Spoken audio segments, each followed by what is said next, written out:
So, welcome to iCast Summon Friends. We come back with, we got Lyroon. Sorry, I need to switch to my screens. We come back to the story of Lyroon, Hala, Buruk, Ravenous, Nanto, and Will.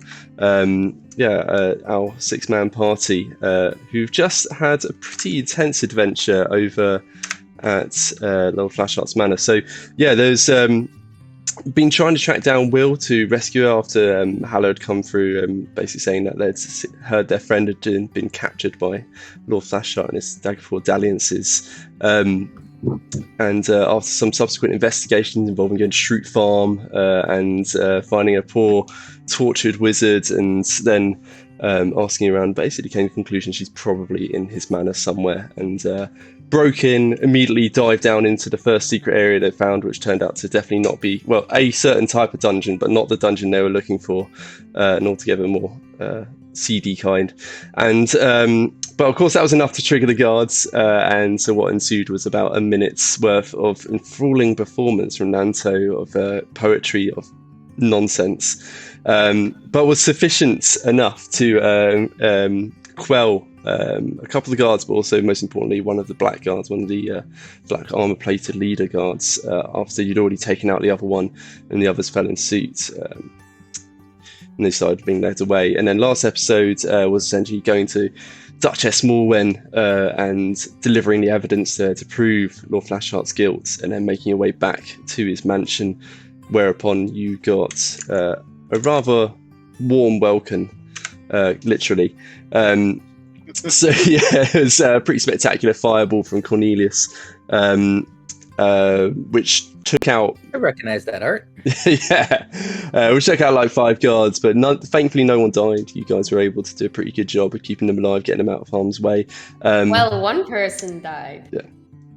Oh, well, yeah, one person died, indeed. We'll get to that in a second. Lyroon parkoured his way up the side of the mansion to get to the roof. Ravenous actually was already on the roof of the tower thanks to her slippers of spider climbing and her thieving tendencies.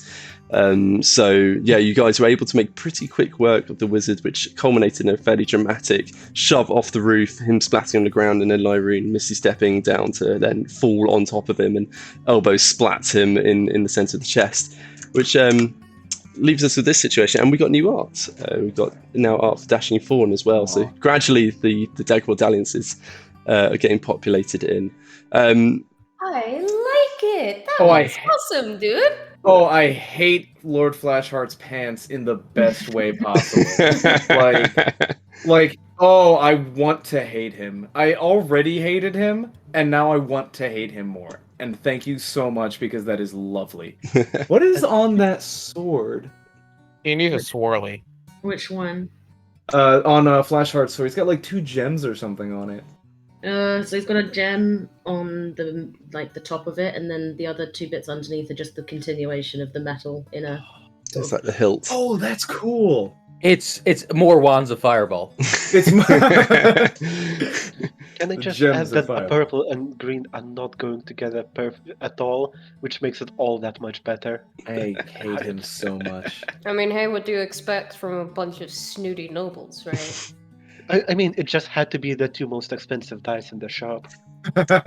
Well, just ask, what's the most expensive thing I could buy here? Yeah, I mean, I think it's a thing. Like medieval times, purple clothes were really expensive because that was a hard color to make. Yeah. Yep. Which to this day is considered a premium color because of it. But anyway, so Cornelius is out of action from what you can tell, and then the looting began.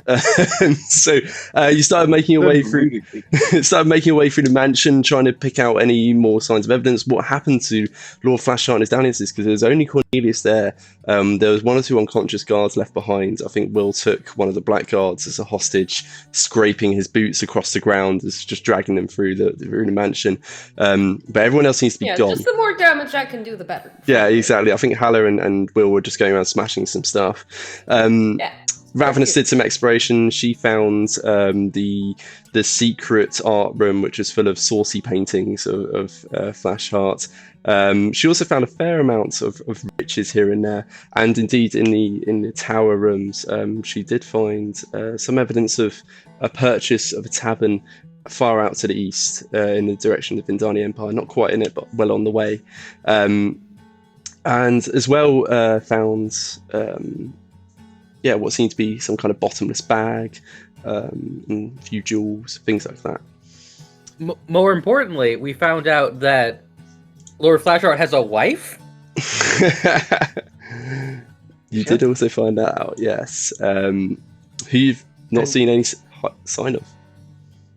Yeah, and more interestingly, he even tries to keep at least a side of decorum, in that all the saucier pictures seem to be at least somewhat hidden. Which is surprising for him. Yeah, like, I would imagine him gloating about all the advances. And yet here we are. Yeah, exactly. So he's, I mean, from what you saw of that secret dungeon as well, he certainly seems to have a second side to his life that he's been keeping tucked away, or maybe a third side, considering what you found of his various logs as well, where he seems to be taking payments and giving out payments for people. So where we left off is essentially you'd been just going through the mansion, picking out a few bits. What I'm going to do is just basically summarise what the guards' investigations of the mansion revealed. So just while you're working with them, just in the interest of not having to investigate every single room in quite a large mansion with 3 floors. Oh, you don't want to go through 3 hours of investigation checks? It's only so many times I can watch you roll nat 20. Duchess Morwen, once the coast was clear, had her sort of courtly, wizardy style person brought in. The one who had been going over the logbooks you guys had brought in to her, who's called Herbert Haberdash. But yeah, he essentially was able to, while they were going through the mansion, he was taken straight to those rooms which have the strange blue glowing sigils upon them. Let me just flick forward so you can see there. It's that room on the west here, where you can see these blue glowing symbols on the floor. Ravenous had seen them earlier, but isn't particularly a fae with this kind of stuff. But the wizard was immediately able to work out their nature.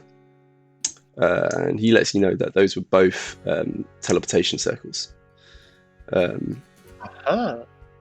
Which neatly explains why there's no one here. They just poofed. They just poofed. Just a quick question from Buruk. What would be a teleportation thing you speak of?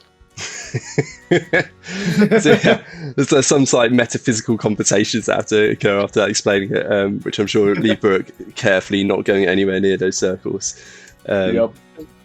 Yeah, I think all I picked up is that they make things disappear. Obviously, they kill people. Yeah. I would definitely ask. Halfway. I would definitely ask the wizard if there was any way to know where they were teleported to. Better yet, why can't we just follow them? Oh no, I'm not touching those. What? You chicken? No, just... Didn't know they stacked chickens that high, Baruch. It's stupid to walk into those. I mean, didn't you hear what the man said? They make things go away. Tell you what I hear. I hear a lot of glory for the rest of us and a lot of you standing here on your own. So, what's up, wizard guy? Can't we just follow? Yeah, so, yeah. Sorry? So, but they could take us anywhere. They could even take us to a boat. A boat? Herbert. Herbert's explanation essentially is, well, yes, it's quite difficult to work out exactly where they went. You see, these can really send you to any other teleportation circle, and, well, you could step in and I could send you somewhere, but I don't know really where they went. And something tells me that a man of Lord Flasheart's means would have made sure he would have one secure somewhere. And he sort of waggles his eyebrows as he says that. So you're saying that if we stepped into one of them, we could appear in the other? That doesn't sound too useful. Oh, He just points at the two teleportation circles right next to each other. I suppose. Yes. All right. Dennis? That's not. I have potentially got an idea of where he might have gone. Oh? It's a potential lead. When I was snooping around in his chambers, I did come across an invoice. He purchased a tavern called the Way Inn, which is quite far from here. Could he potentially have gone there? But why would he, if he's fleeing the scene, why would he go to somewhere he would sleep? We'd obviously still catch him if he wanted to sleep somewhere. I mean, hold on, wizard guy. I didn't catch your name. Who the hell are you? Like, she's asking the wizard for his name. Yes. Herbert Haberdash, at your service. Well, at Duchess Morwen's service, but temporarily at your assistance. Look, I don't need to know what you do after hours. I was just gonna ask, if we do know where he went, don't you need to know the magic circle to go there? Well, quite. I can send you to ones that I know of. Right, so even if we manage to guess where he went, we can't actually follow him unless we got somebody who knows the circles there. I could try and send you nearby. I got a better idea. I look at that black guard, and I'm gonna slap him with a point of lay on hands. I have 3 left, down to 2. So, just like a glowing hand. Legitimately. Slap of lay on hands. He gets 1 point. Okay. Alright, let me... Wake up. 1 second, let me flick to his... So if this guy knows where Flasheart went, we get him to tell us, and we find somebody with the right teleportation circle.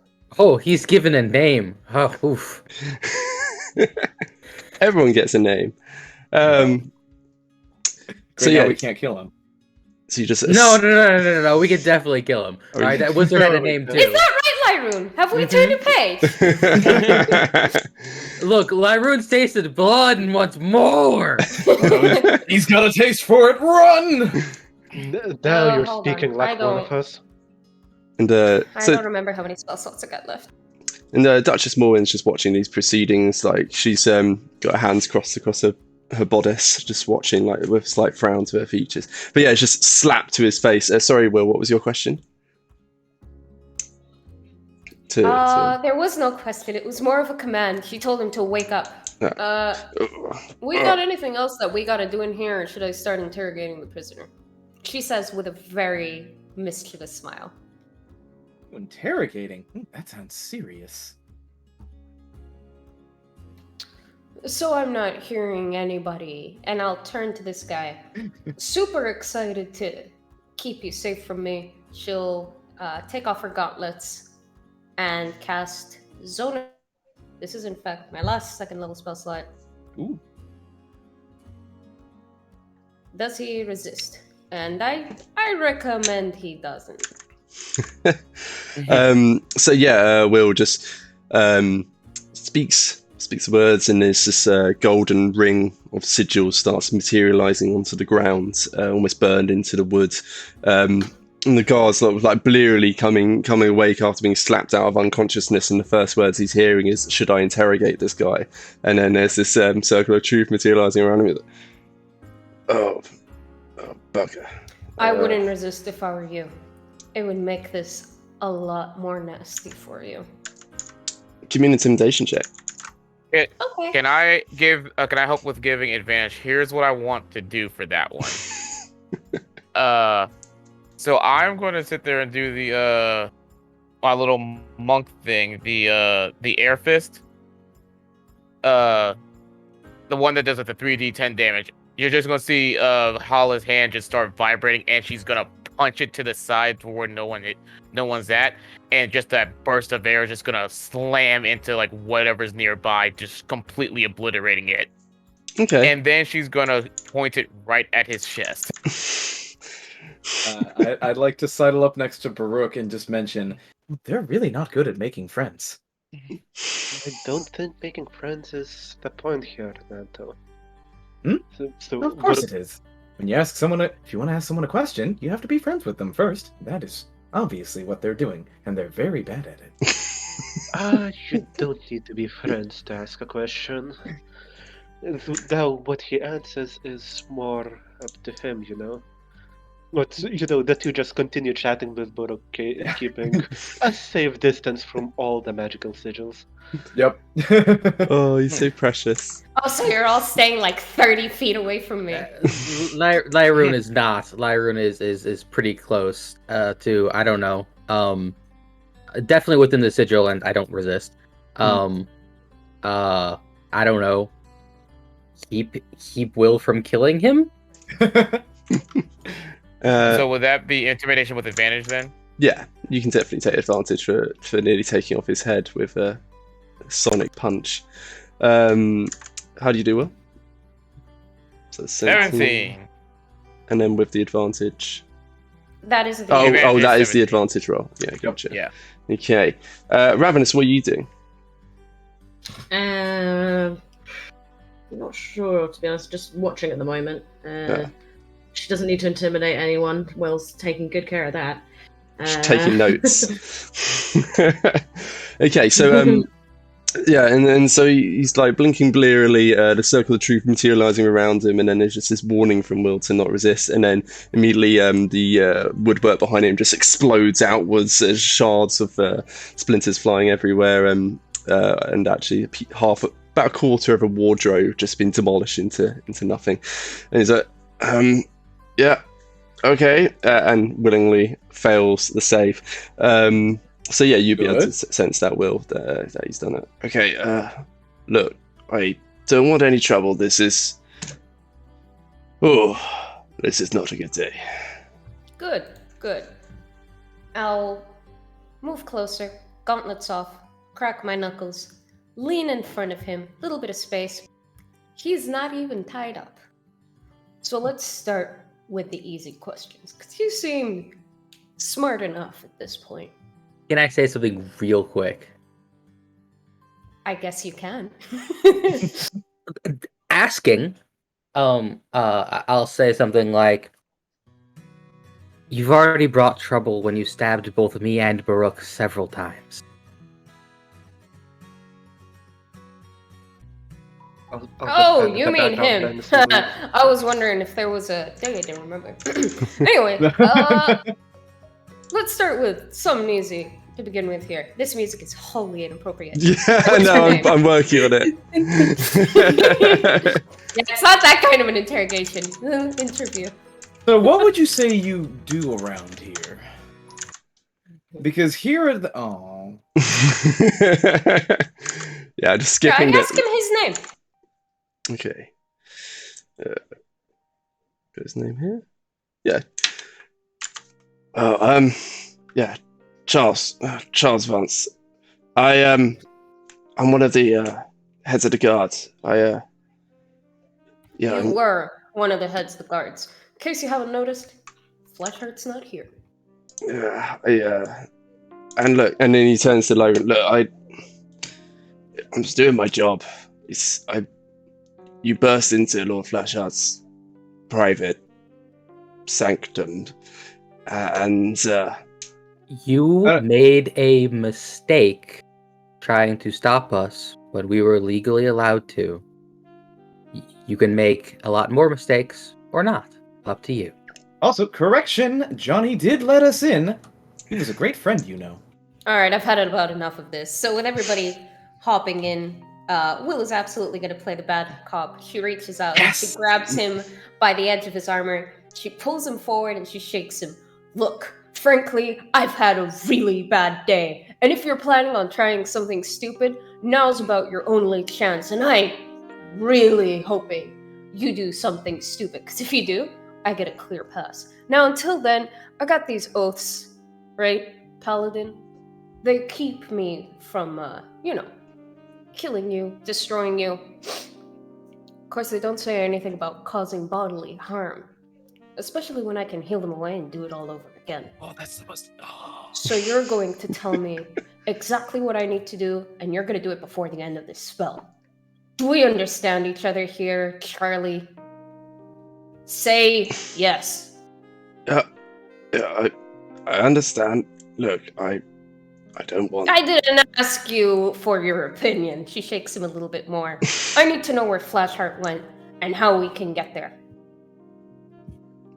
I mean, I was unconscious. I don't know. You don't know, or you won't tell us? No, I really don't. Trust me, I wouldn't be telling you. And he's just like, you can see he's like genuinely terrified. Just like his eyes are wide, and he's just looking around like. And there's the teleportation circles. He frequents many places. I can give you a list. You're going to give us a list. You're going to be giving us a full list. You're not May planning I on have a holding list? out on me, are you? No, I'll give you a whole list of places I know. I mean, it's not like he told me wherever he was going. Who would know? Oh, well, TikTok. and Spell any won't last forever. any of his dalliances, or you know, the head torture he used, he would know. Might be too late for that one. Brooke just notes, and may have an insight check just to be sure that he's telling the truth. Well, I would Oh. know if he was lying, right? Yeah. Yeah, Circle Truth, you'd know. I mean, you'd know. Bro, you can do that if you want to see if he's holding anything back, certainly. That 20. No, there you go. He seems to be being Nice. entirely. He's pretty certain he's screwed, essentially, because considering that everyone's gone, he's been left behind in this manner. He's surrounded. He's got this terrifying visage of Will just like threatening him, and there's Duchess Morwen standing right there. So yeah, he's spilling the beans as best he can.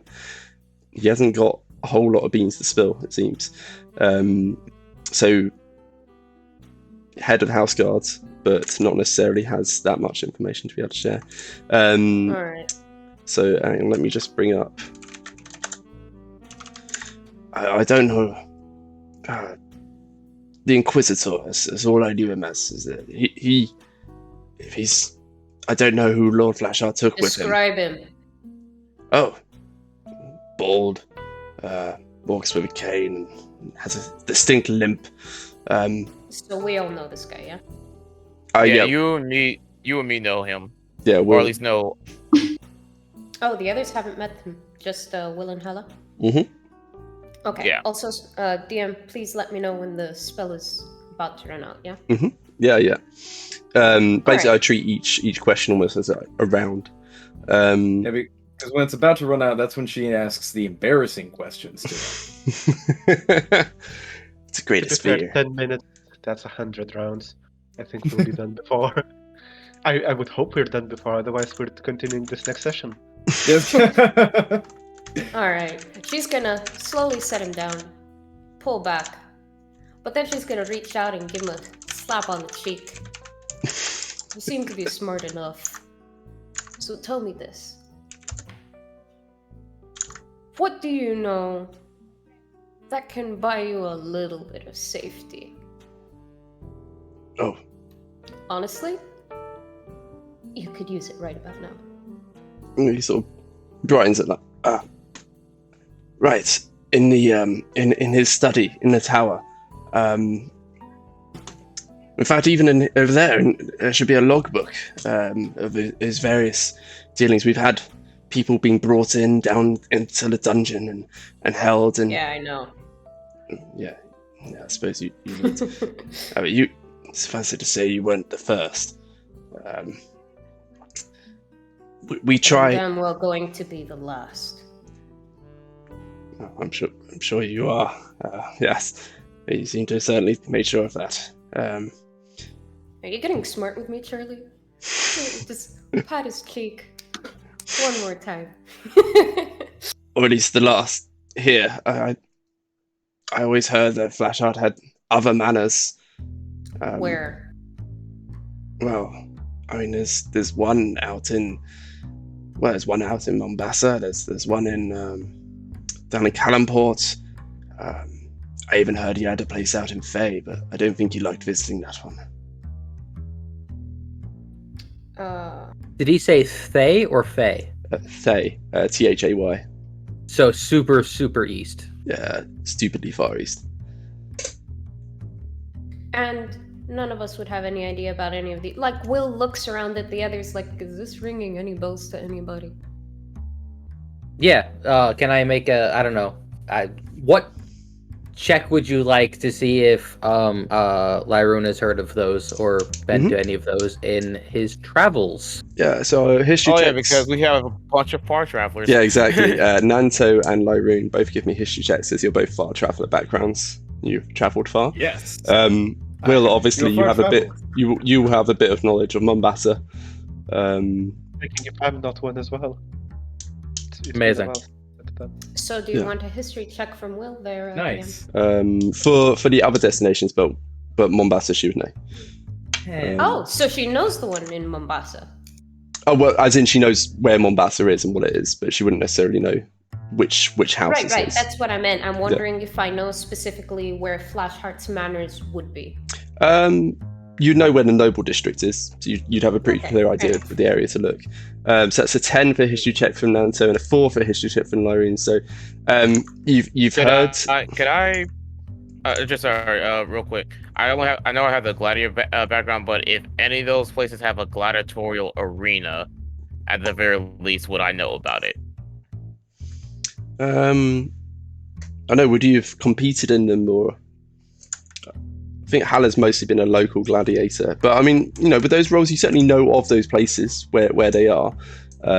Just not much more detail than that. So Callum Port's to the south.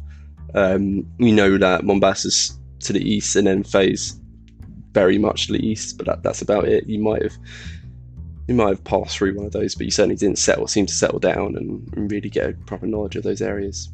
But suffice it to say, sorry. I was going to say Mombasa is where the way in is, the one that I found on the invoice. The tavern he just procured is in Mombasa.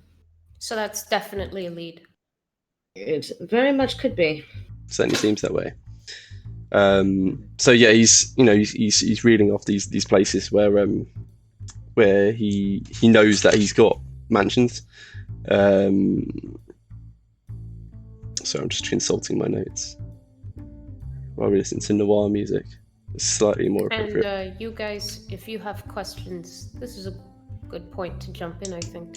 Yeah, you got 10 minutes, so Yeah, you got plenty of time. I have a question. Mm-hmm.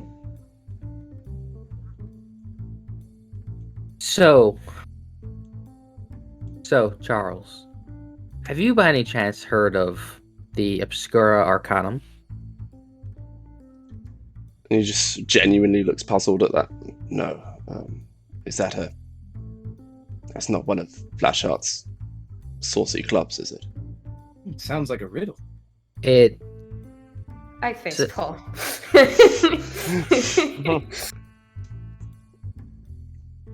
No, I don't know it. That makes two of us. I look at my room like, are you in shock or something? I know that you went through a traumatic experience, but never mind. Got a riddle? Yeah, Me next? Sure, you next. Oh, goody. And he can't lie. Can you, Charles? No, I don't know if I'd want to, really. Well, what I- you want and what I want might be different things. Go ahead, Nanto. Well, I have to get a good one going then. Okay, how about this one?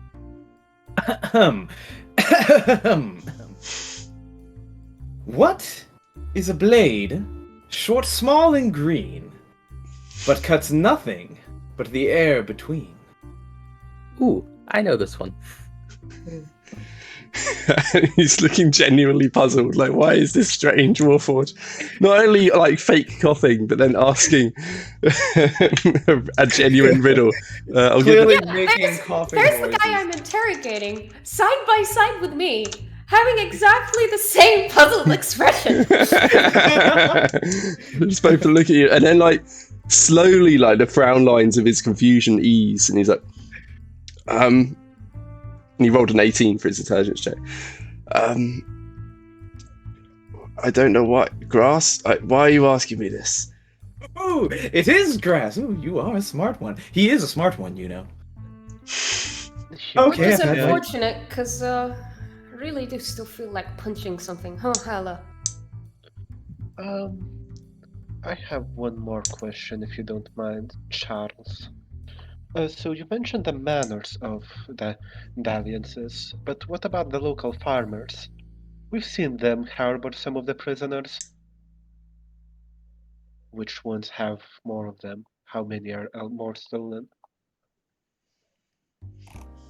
Oh, I mean, we never have any come back. The dalliances are the only ones who ever come back. It's like Thitherwick was recently sent out. I think the dalliances took him to. Most of them go through Shroot Farms. It's our preferred stay. They seem to have. Well, Who else? yes. He's like genuinely trying to think on this. Like, what other farmsteads? Where's the only other one I've heard of us sending out prisoners to is the Pipers, but we haven't used those for a while. They're quite far out, and with the livestock issues, the living plant issues. It's we stick to Shroot more recently. But you still use them, correct? We used to. Well, Flasheart used to, certainly. I see. Well, And guys, you better be keeping notes. And Brooke just looks at one of the guards around. And it's like And oh, sorry, go ahead. no, you're good. So yeah, Duchess Morwen's like standing there, just still like with her arms crossed, just frowning down at him, like, Well. You got any questions, Queenie? And she's just like tilts her head slightly and will like Duchess, but Queenie's Whatever, I don't care. A nice aspiration to hold, I suppose. Sure. Who? Look, you got something useful to say? Sure. Herbert, your consulting of the logs seem to reveal who's taking payments for some people. Who is making the payments, Guardsman? Charles. And Charles just looking back up. Well, I don't really. All I know is when I took some of the letters through with the gold, it always signed off with the initials DK. I was never really allowed to know. Never allowed to know any more than that. DK. Donkey Kong. Donkey Kong. That's what I thought. I figured I would Yeah, interrupt I with was it. going there. Yeah, I didn't want to say it, but So, Burke, Ravenous, Nanto, Lyran, give me a history check, unless you organically remember. Yes, I very much know where DK is coming from. It's Donkey Kong. it's Donkey Kong. So, It's literally the initials of the letter. Are you serious? Wow. Those are different roles, by the way. I know. Those are new roles. Now, look, I don't know about you guys, but I still have the letter in my backpack signed with DK. Yeah. Oh yeah. Yeah, so none of you organically remembered except for Burke, who actually has still a physical copy of the letter you guys had recovered when you were taking down Crimson Cleaver. So yeah, Burke, it will be down to you. You're the only one in the room who remembers anything by those initials. Herbert and Duchess Morwen are sort of looking to each other, DK, and just looking a bit confused, and everyone on mass is looking confused by it. And Buruk just goes, DK, those are the initials on the letter we've got. Whoever that is, must be somehow involved with Crimson Cleavers as well. Duchess, would you know of anyone who would use those? DK? Letters? What kind of letters? Letters from who? It's a long story. We'll get to it a bit later. Oh, we'll tell you about the rat babies later. Those wouldn't be any of the stuff that you made jerky out of, would they, Ravenous? Nah, I didn't. Because they were part human, I didn't. I didn't think. Oh, so we draw a line. That's good. That's good to know. It's good to know, isn't it, Charlie? Slap on the cheek.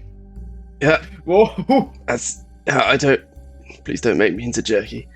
I'll think about it. Guard jerky would be pretty tough, I'd imagine.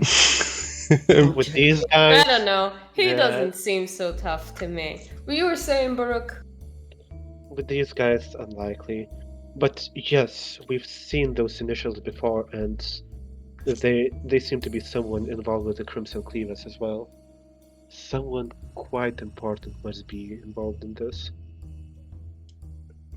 The only other thing I know is sometimes we would have people arrive on the teleportation pads, and they would change. There's and he points to there's a wardrobe. You're still in this in the room. Those two teleportation sigils on the floor, and the wardrobe full of all those different mismatching outfits that you guys have been looking through before. We keep all these outfits on standby, and they would change in and out of them, and leave, come back a few days later. We weren't really allowed to know what they were about, but there always seemed a certain discomfort around them. I didn't like them. Comfort. Hala, Nanto, you guys want to check that cupboard out? Oh, I would love to. And I Be I was careful. actually going to step forward to the guard in question at first. Before that, Mhm. What Nanto's does already Lord- moving. What does Flasheart's father know about this? And he sort of hangs his head for a moment. I haven't seen him for months. He left. He left of his own volition. He went on one of the teleportation circles. He didn't come back. So I doubt much of anything. This all started up about 6 months ago. The information about Flasheart's wife, was that made known to everyone? Yeah, I think you get to assume you've shared Yeah, we can notes. chat about it. Yeah. All right, then Hollow would ask, and Flasheart's wife, where can we find her? I mean, she was here when you knocked me out. Wherever Flasheart is, I suppose. You could try a sending spell. Yeah, we'll get right on that. Nanto, how's it going with that cupboard? Yeah, I fling open the cupboard and Good. just start That is inspecting. 60d6 damage. Yeah, I said be careful. Each of the shirts had a glyph of warding that explodes. Fireball shirts. He So just like topples like a Lego character that just got pushed too hard. Just like arms and legs. Just yeah, no investigation check required for this. You can see there's two empty. Mostly it's been raided. All the jewelry boxes and everything, they're emptied. Ravus would know actually that's where she picked up her emerald necklace earlier, and where she'd seen the necklace of rubies, which was then gone when I think Baruch subsequently went to have a look in this wardrobe. So this is actually the third time this wardrobe's been rummaged through. So all of the clothes are in disarray. And what you see is just like a row of various different outfits of different means, like commoners all the way through to nobles, men, women's outfits, some bright coats, some that look a bit like Lord Flasheart's clothes, but a lot of them look like just people you'd see around town. There's actually one outfit that looks like a Carney's outfit. So, there any would that you look- say these look like disguises? Yes. Are there any that Nanto could try on? Yeah, certainly. A Any gigantic preference? sun hat. A lady's sun hat with a feather and sparkly bits that he has to try. He is definitely a fan of robes. Pants, not so much, because that would be. I mean, he's got 6 decks. It's kind of awkward to get into pants that aren't yours. So definitely a robe, or even like a dress, because he could just like put that right over himself. So those would probably be the easiest. I think both.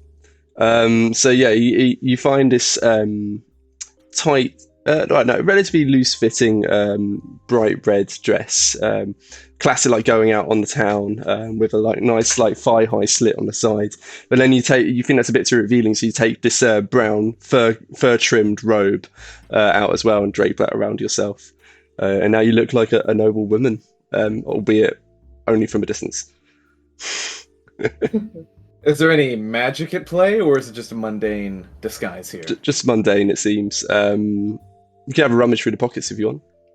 Yes, I will. Yeah. In the process, he's going to twirl Hold around. on, the red slit high Exactly, has dress pockets? has pockets? Oh, No, imagine the robe. The robe has coat pockets. Okay. the coat has- I was So- gonna say, women's clothing with pockets? Wow, What? this is what a futuristic setting. I had no idea we were in the future, Sam. That's how you can Big tell it's a fan. fantasy setting. Ah, Yeah, there we my go. The dress has pockets. Yeah. But no, I will give it a twirl and just kind of like, well, do I look magical to you? Who? Utterly ignoring the question, would turn to that guardsman mage and just mention, I know some hounds can pick up the smells. Do you have any magics that might help us track these strangers who seem to be snooping about? Can you find who wore those?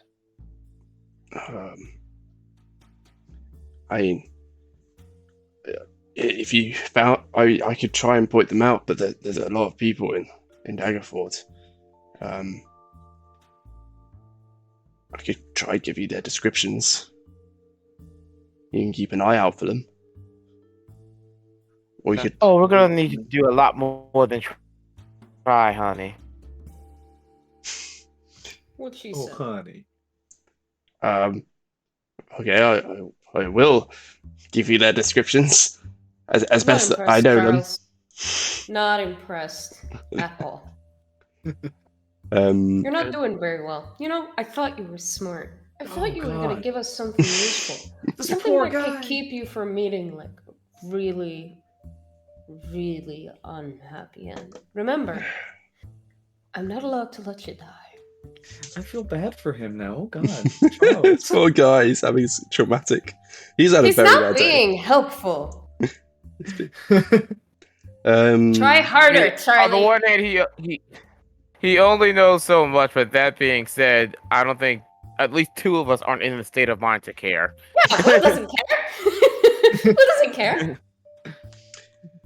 I mean, they deliberately didn't really let us around these people. They just arrive and they were dressed up, and then they would leave the mansion. I would see them for perhaps all of a minute before they would leave.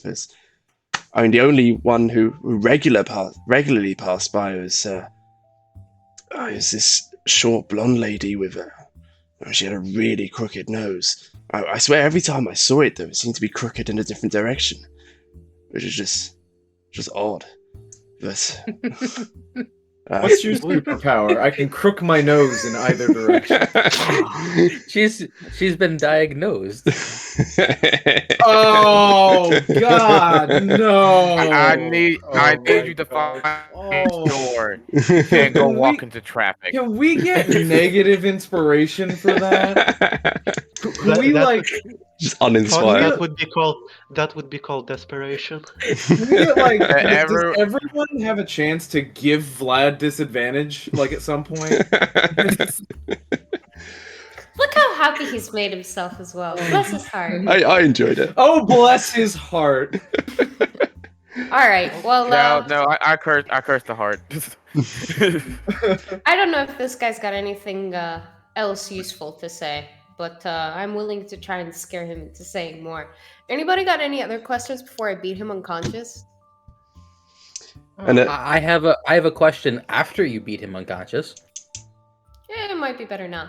Yeah, what for? No, for you guys, not him. Oh, okay, all right. I thought you Oh. meant for him. Cool. So then I'm gonna be like, Actually, the interrogator. We kind of know where he hangs out, but does he know where any other places he might be? All right. I mean, he mostly stayed downstairs down in the dungeon. Which dungeon? The distinction is important. And like he looks genuinely slightly appalled to say it's the torture one. Oh, okay, that's Oh, because it's a torture one? Or just that he's Or associated because- with any of this. Alright. Yeah.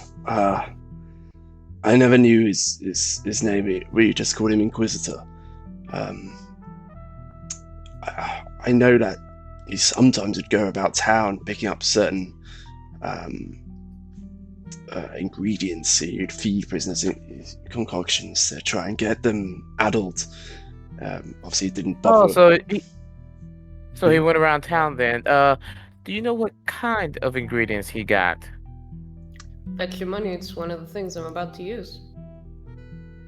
No, like I say, I'm a house guard. I didn't escort him. There's not that many places you can pick up those kinds of ingredients. Though I'd start with the apothecary at least.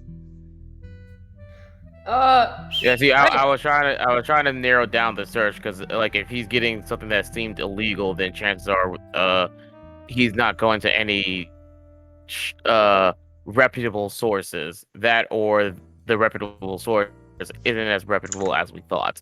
Yep. Hey, Brooke, So I was trying to Ravenous. get him to say something along those lines. Yep. You two are probably hardier than Queenie's guards here. You want to go down into that dungeon, round up anybody who's left alive? Might be useful. Slap him into this zone of there truth. is much left alive. Worth a check. Oh no, Burke's already gone through. Oh, okay. So, is this the I think there only guy was left one or alive? two. Yeah, I thought there was more. I thought there was more people left alive. We had left yeah, half a dozen or so alive in that mini dungeon. Yeah. And yeah, we did tie up a couple in the other one. Yeah, I know I left someone knocked out on the stairs. Yeah, so it's yeah. in total downstairs. There was one regular guard. Two regular guards and two black guards that you guys had taken down. I think the black guards you guys had been taking out wasn't non-lethal. That was quite lethal, as was one of the regular guards. But the regular guard on the stairs, that was non-lethal. The others all went running. The ones at the entrance to the Saucy dungeon, there was a couple of the regular guards that was definitely lethal, I think. But there'll be like at least a few others. Yeah, at least a couple of others that you can take. But yeah, as Will's like getting ready to cracking a knuckle and getting ready to go to town on this guy, Duchess Morgan is like, right, I think that's quite enough. There's such a thing as you're wrong. well, you can think all you like. There is such a thing as due process, and while you may think you're above the law, some of us have to abide by it. I will turn to her. I'll smile.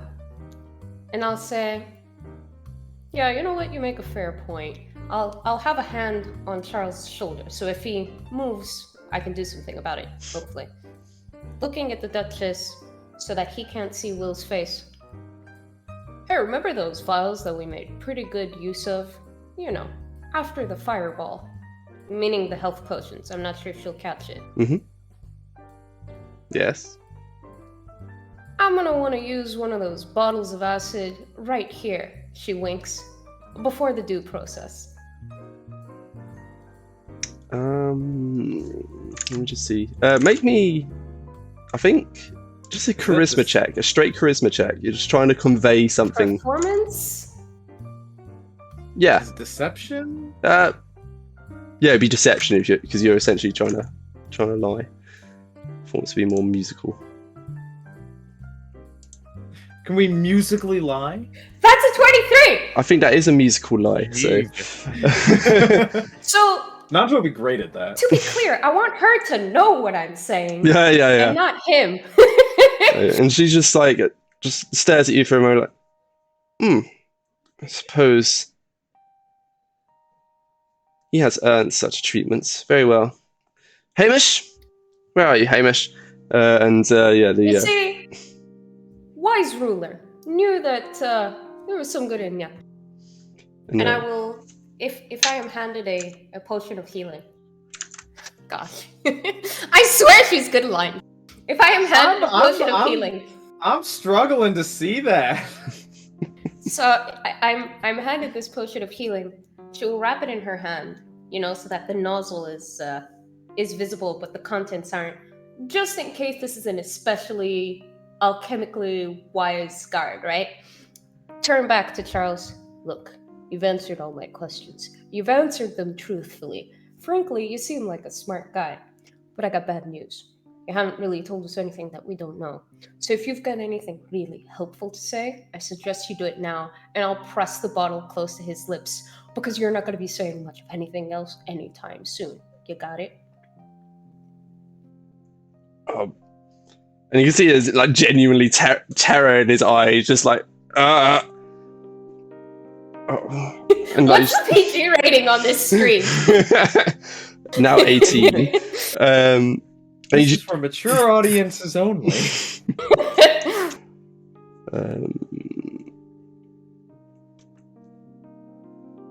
This is your last chance, Charles. This is the one thing that you're going to be able to say if you're going to save your throat, literally. Okay. I thought it was a dream, but okay. And sort of desperation, he's just trying to come up with anything now that you can think of to tell you. I once saw 2 Corneliuses. I swear. I saw 2 of them. There was 2 of that oh god, and they were talking and they were arguing. It was odd. I swear I just thought I'd been up too long. Long hardship. So please don't acid my throat. I wouldn't make a very good guard without a tongue.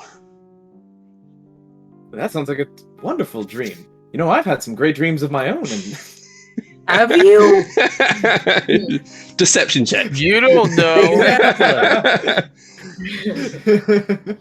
Will's gonna watch him for a second. I'll let this deception resolve before she. Oh, that wasn't a joke. Okay. Yeah, I mean, you don't dream, right? So I think you gotta sleep to dream. I mean, he has dreams of things he wants. Oh, aspirations. Aspirations. Aspirations. All right. Well, I think that counts. I don't know about you guys. Does anybody have any other questions for this guy here? Out of character. Anybody have anything else that they want to ask? Nope, I'm good. All Okay. right. Before we acid him. Knock him out. So I'm gonna look at him. I'm gonna watch him for a long time. Keep his eyes on me. Dare him to even glance at Nanto. What you used to do before this, Charlie? You always want to work for a guy like Flasheart. And this bottle is she's still holding it, right? The thread is still there. Remember, I'll know if you lie. And he sort of swallows rather audibly. You can see like the Adam's apple bobbing up and down his throat.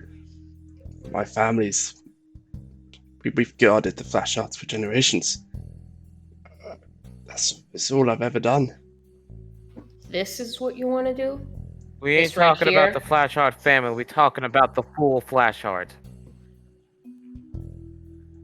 He left me here. I'll be as loyal to him as he was to me. I can certainly tell you that.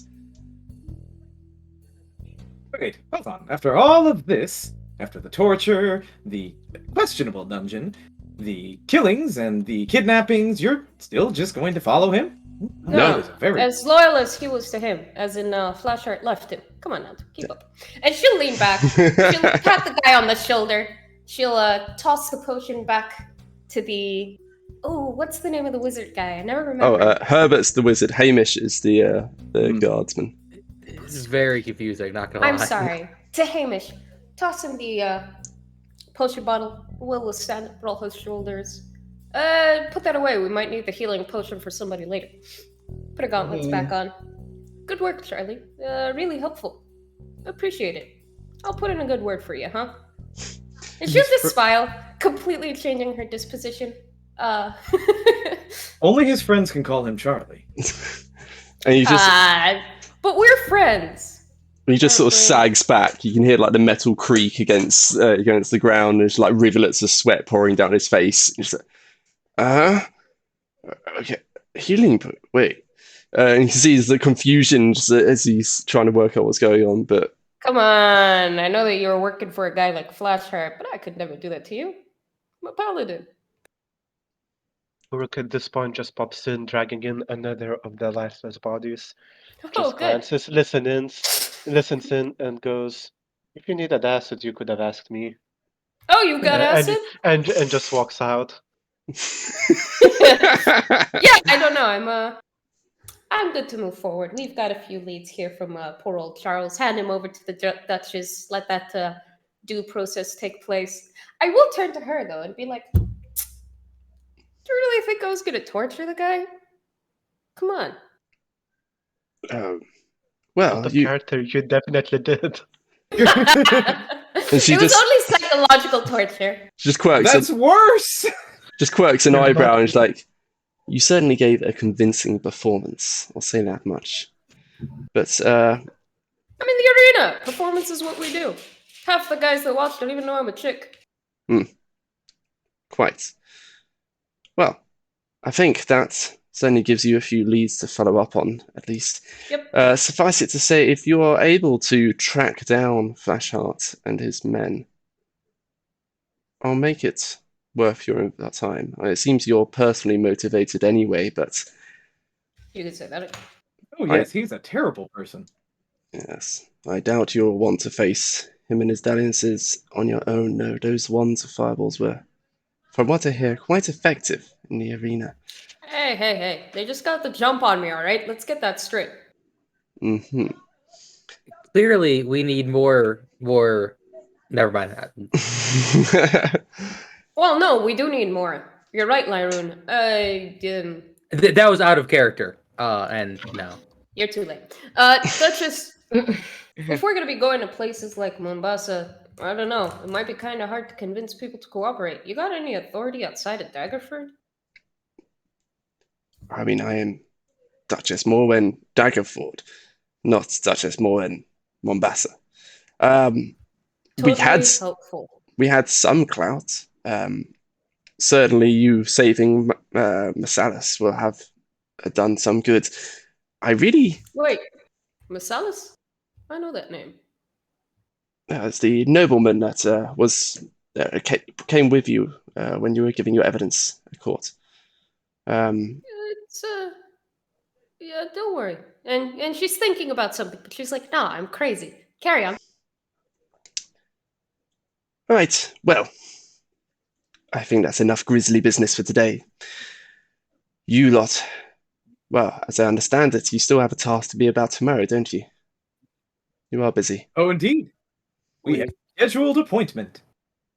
All right. We do, and more than one. That said, if I may make a suggestion, and she just, can we leave a couple guards by these circles? If the dancers could leave through them, they might come back through them. And also, Nanto, before you take all of those disguises, could you leave a couple for Herbert to try and see if you can track anything through them? I'm sure if all of these strangers have been coming through here, there must be some marks on them. Oh, sure thing. By the way, you mentioned a while ago, rummaging through the pockets. Anything there? Right, yeah, give me an investigation check. Excellent. Investigation, because you'll find it in the vest. 12. I've not been rolling well. Yeah, so Above average. looking through the pockets, you delve your hands in.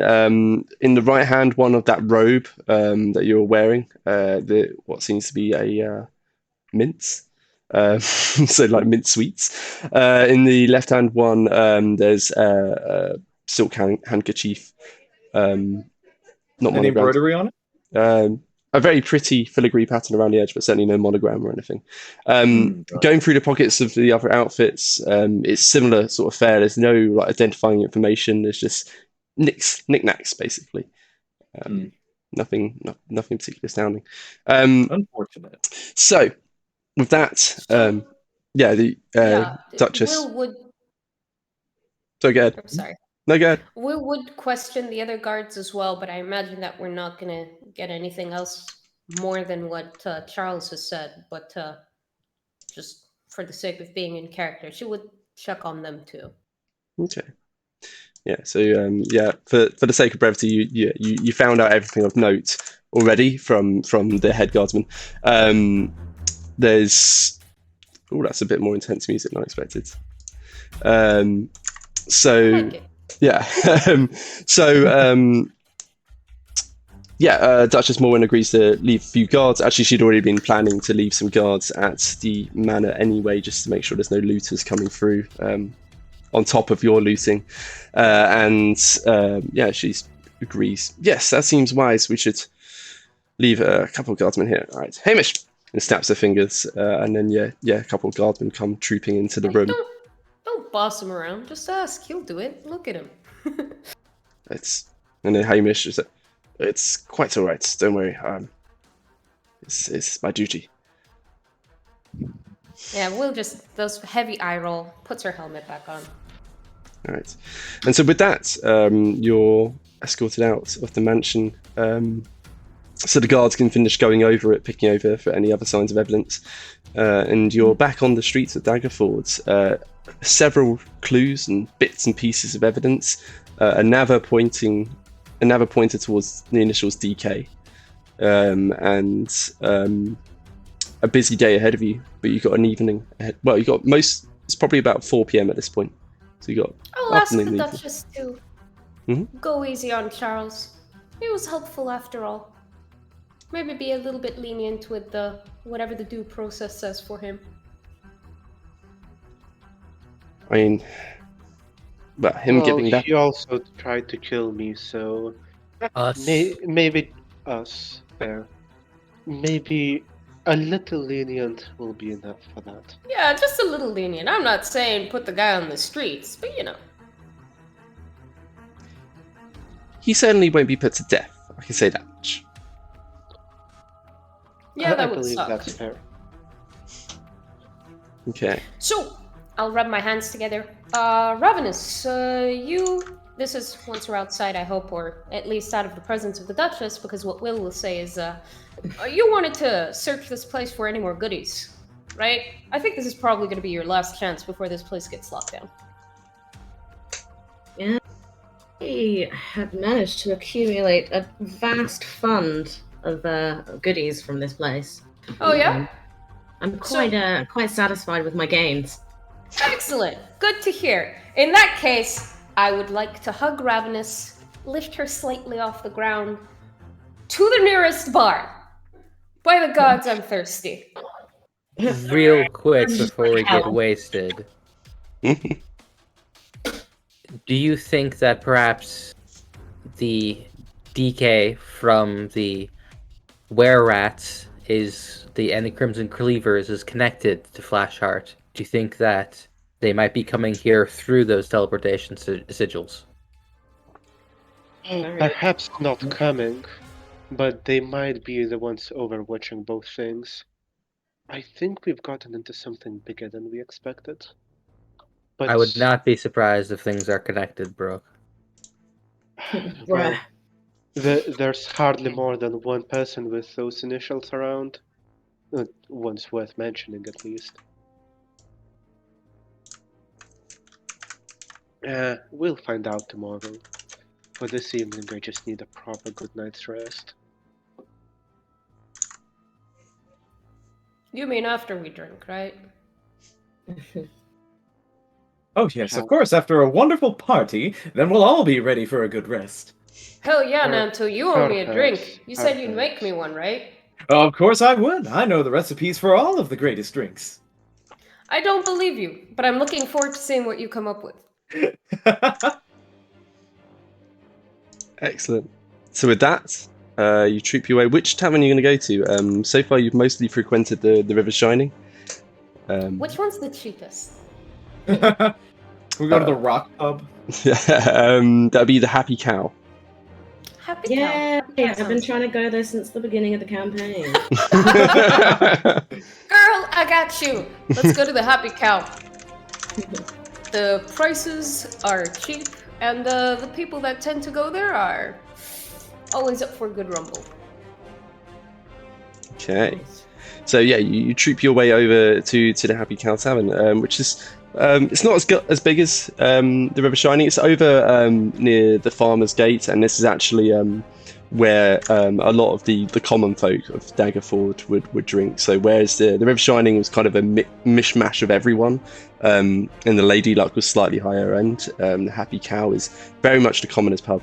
And actually on the front of the building is a large painted sign with the tavern's name and then an image of a happily content cow chewing on some grass, just hanging out of its mouth. So it's got a very friendly. I love this place. You smell that? It smells No. like cheap booze and gutter trash. I love it. I don't smell anything, but I will trust you on this. Really? You don't smell that? No, of Come on. course not. I I'm surprised Nanto didn't just do a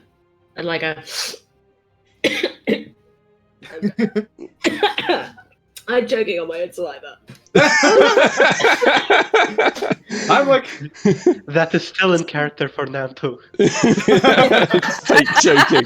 oh no, I seem to be choking on my own human saliva. Oh my, how dreadful. Isn't this a common problem you all face? I will put a heavy gauntlet on Lyroon. Take off her helmet because talking through it is weird. God, I can't hear today. I'm like, Lyroon doesn't have a helmet. What? Thanks for the drink, by the way. Hands over the empty bottle. I owe you one. No worries. It looked like you needed it. And puts the bottle in backpack. What, are you gonna recycle it? What are you, one of them hippies? Yeah. Well, come on, what are you guys Question waiting for? Get in there. Yeah. And I'll try and keep Lyroon back a second. Okay, so you're sort of waving the others forward. Yeah, I mean, Shooting them in. certainly Burke will be able to use the wine bottle at a later date for his acid collection. So Alchemic fire. so I assume the rest of you trooping your way in? Absolutely. Yep. If there is a table somewhere a bit further away in the corner by the window, I would be heading towards that one. So there's over in one corner actually is a fairly cheerful elven bard plucking away at a lute, quite an upbeat tune, and you can see there's a collection of dwarves seem to be manning the tavern. There's one with like a nice red shock of hair, like in a mohawk, going out from front to back of his head, and a big bushy red beard. And he's just standing at the bar, just waves you in like, hello, come in. We've got some drinks here. What do you need? And he just stops and pauses for a second, just looks over you, looks at the blood-splattered state of Lyroon, then over at Burke in a similar state, and is like, okay, and starts taking out something else. The good stuff then, and just starts pouring out some fairly strong ales for you. The contents of it, it's all common. Oh, sorry, Lyroon and Will, you're just hanging back, so you're just seeing you guys through the doorway. But yeah, the contents of the tavern, it's mostly common farmer folk, very suntan, like olive leathery skin from being out in the fields, mostly just sort of hunched. There's one or two older guys as well who like retired farmers, and there seems to be generally, it's like a pack of people sitting around listening to one of those older people tell some story. Back in my day. I mean, mostly it seems to be tales of actually adventures, like famous dramatic tales that they're telling, or just local gossip about what seems to be going on in farmsteads and which farmsteads have been overrun by living crops, and how there seems to be some adventurers who've been going around taking care of them. Right, Will, Lyroon, you were just going to hand back and do something. Yeah, I'll shush the others in, but my hand stays on Lyroon's shoulder, hoping to keep him outside a second longer. Lyroon doesn't resist. Hey.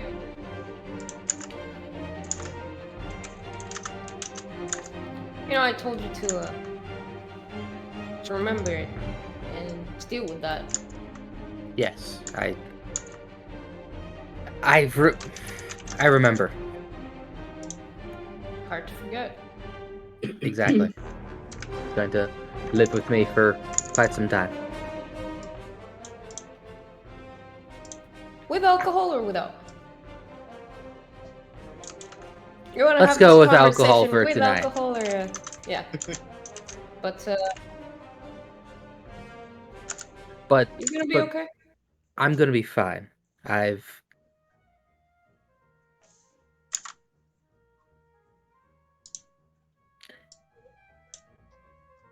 You don't get as old as I am without seeing some pretty gnarly things. But You look but, 16.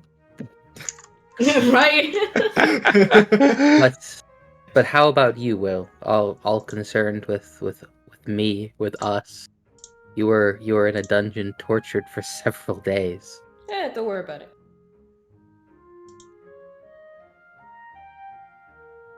Fair We're enough. inside it. Oh, actually, yeah. She just shrugs, big old pauldrons shifting with emotion, and she goes, "Don't worry about the torture. It's fine." Don't worry, torture's fine. 16.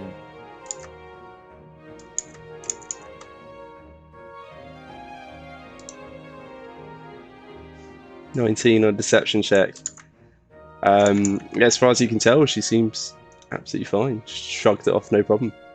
Yeah, She's she good must with be the an torture. idiot. She doesn't seem bothered at all.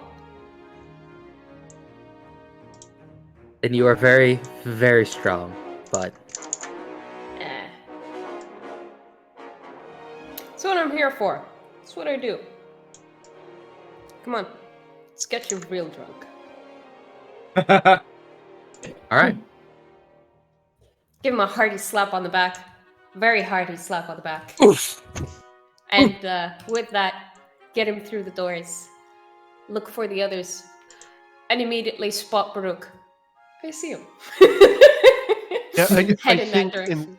in the tavern, the way it is currently, it's difficult not to spot us. The first thing I would like to do is I would like to make good on my promise. I've got a drink to make, and there's only one place I can do that here, and that's behind the bar. Oh no.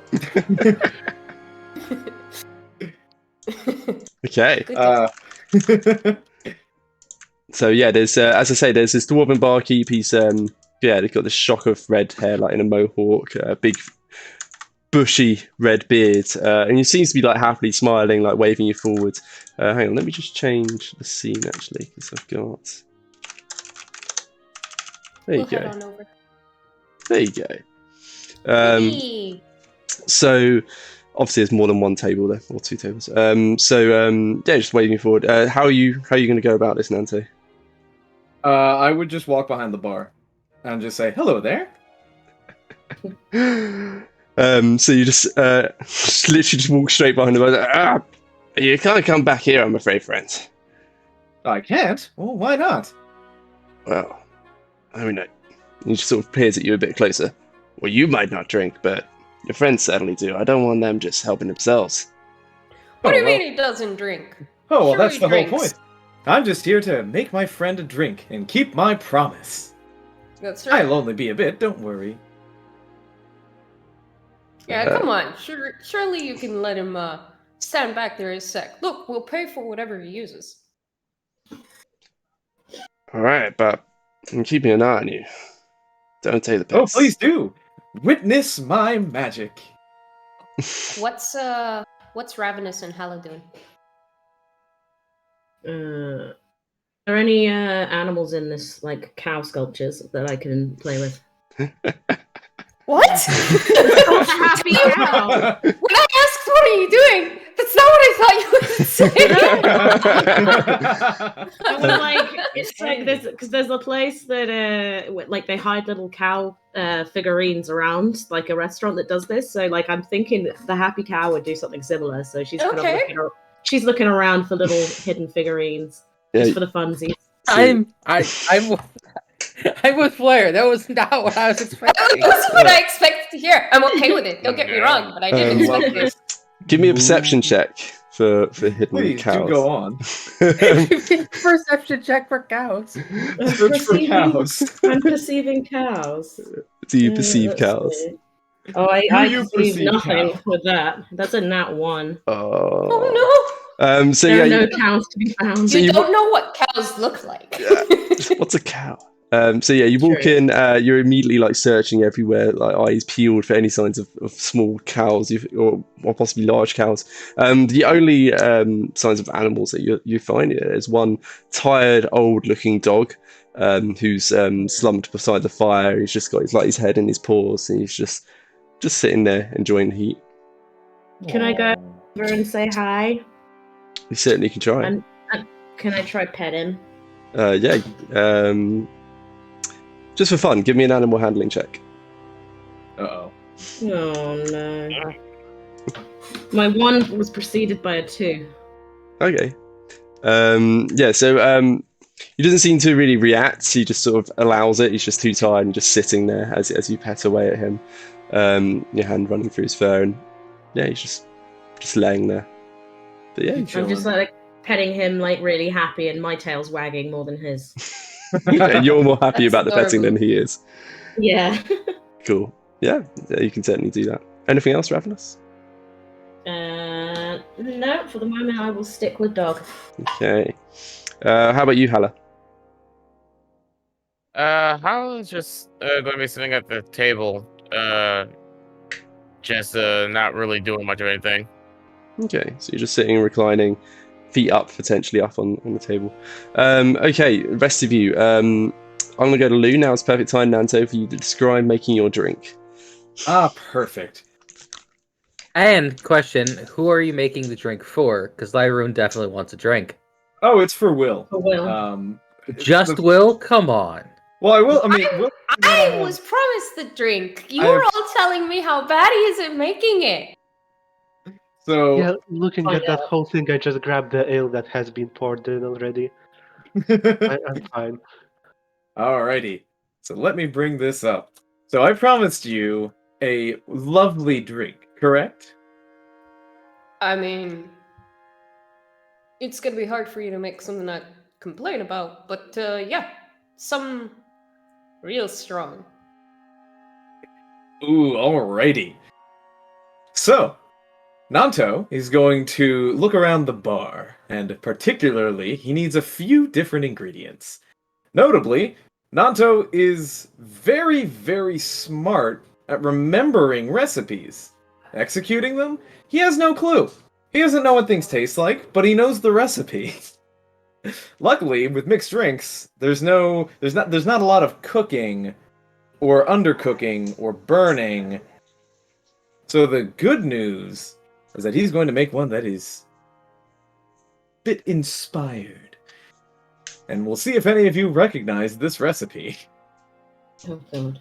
He is going to, first of all, you requested very much alcoholic. Yep. So he's going to find the closest thing he can find to something more of a bourbon. And he's going to just kind of like, oh yes, this will work. He uncorks it and brings it up to his non-existent face to sniff it. Ah, that's the good stuff. And pours out some bourbon into a glass, a shaker, if you will. He's then going to pour in just a little bit of water. Then he's going to take out a small thing of sugar, pour that in, just a little teaspoon of it, and then the piece de resistance, the mint leaves. Well-timed music. He puts in the mint leaves, the sugar, the bourbon, and adds a little bit more bourbon because, well, you were asking for it, and shakes it all together. Literally asking for it. Yep. He pours it out, of course, with a little bit of ice to keep it cool, and then slides it up in front and just says, "This is a specialty." All right. In some So grab places, it. they would call this a mint julep. For what? A mint julep. Oh, see, I thought you said tulip. For a second there, I was worried that you made me some flowery, girly crap. Cool. Oh, mint could have julep. flowers if you wanted me to. I'm good. And she will take a hearty drink. What's it taste like? So the bourbon is very strong, as is the mint. It assails the senses, but has a little bit of that sticky sugariness to kind of coat everything in that minty alcoholic burn. So it's bourbon, sugar, mint. Bourbon, sugar, and mint. I don't actually drink alcohol, so I don't know what bourbon tastes like.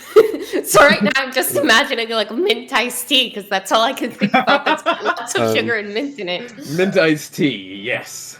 So, depends on which bourbon, but yeah, sort of bitter and strong, I would imagine. It really, really depends on the bourbon. There are a lot of bourbons, and a lot of the flavor comes from the various barreling processes. Yeah. And yeah, I think this. I would say sorry, yeah. because of the sugar, this is a rich drink that is very powerful on the mint side. Okay. So, burny, spearminty, and a bit of sweetness.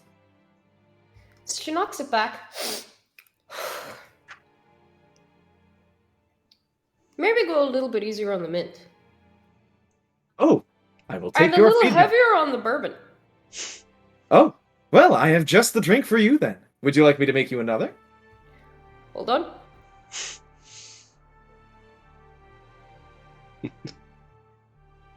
Yeah, make me another. He literally just slides the bottle towards you. Heavy on the bourbon, light on the mint.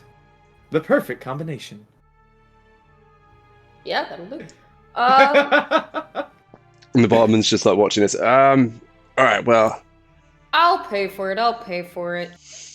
In fact, you know what? These guys, it's on me. Oh, well, that's very kind of you.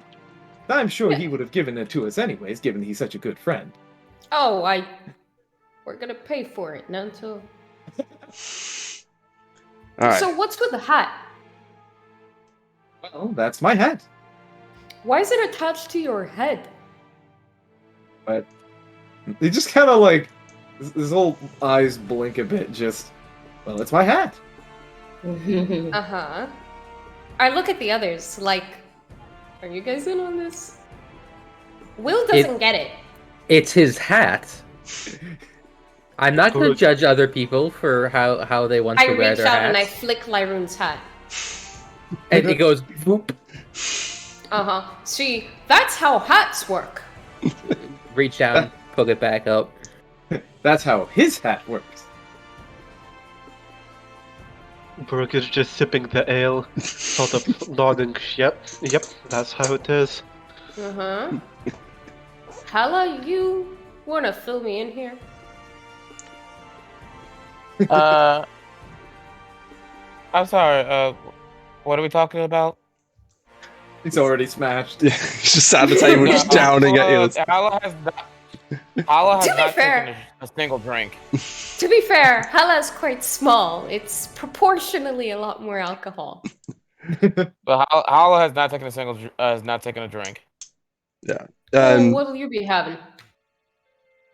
Hala's not eating anything, or not really thinking about. Come on! It's my treat. Have some. Well, you know I got a fight tomorrow. I don't drink before that. You know I always drink before a fight, so you and me got a problem. Yeah, you always say that you drink enough for the both of us.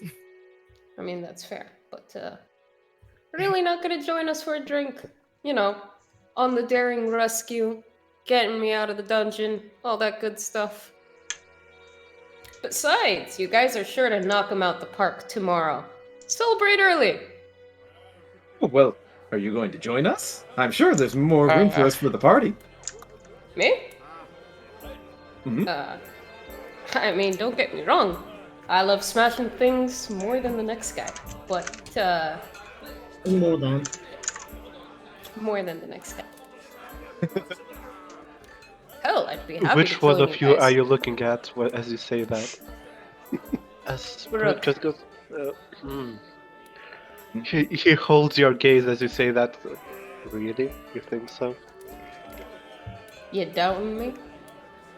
Ooh, are we about to have a smashing competition? I'm a great officiator, I'll have you know. We can Probably either not settle today, this. but See? Not today. That proves it. I like it more than the next guy. Maybe you just haven't slaughtered a dozen of people today yet. But To come be on, fair. go ahead, have your fill. Probably outside the bar, though. We still want to be invited here after. Sure, I'll take you Somebody was in shock and dropped their spoon. one.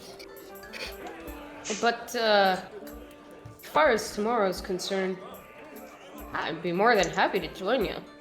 We could certainly Sticks? use the help. Tartarus said I could use the fight. It's been too long.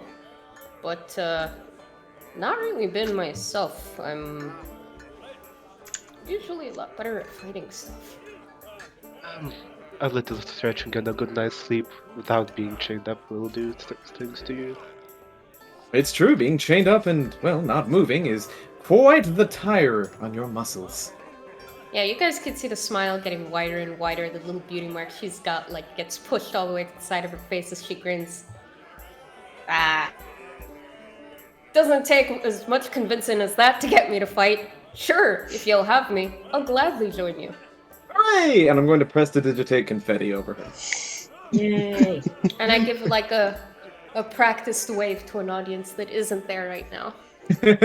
And the wave of magical confetti going over Will, that is finally what is needed to get the old dog's attention. He just sort of slowly raises his head and like looks over in that direction and just sniffs. And then just like slowly, like creakily gets itself up onto its feet and starts like tiredly plodding its way over. And says, And the dog speaks to us. Seriously, one of the sticks is with Nanto's hat.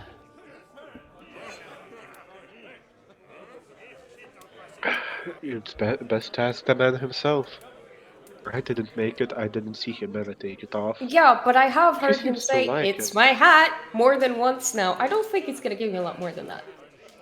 My God. He just scratches his head. Just, well, I don't have anything else to give. It's a hat, and it's mine. It's attached to your head. Yes. I'd believe if it was your hair, but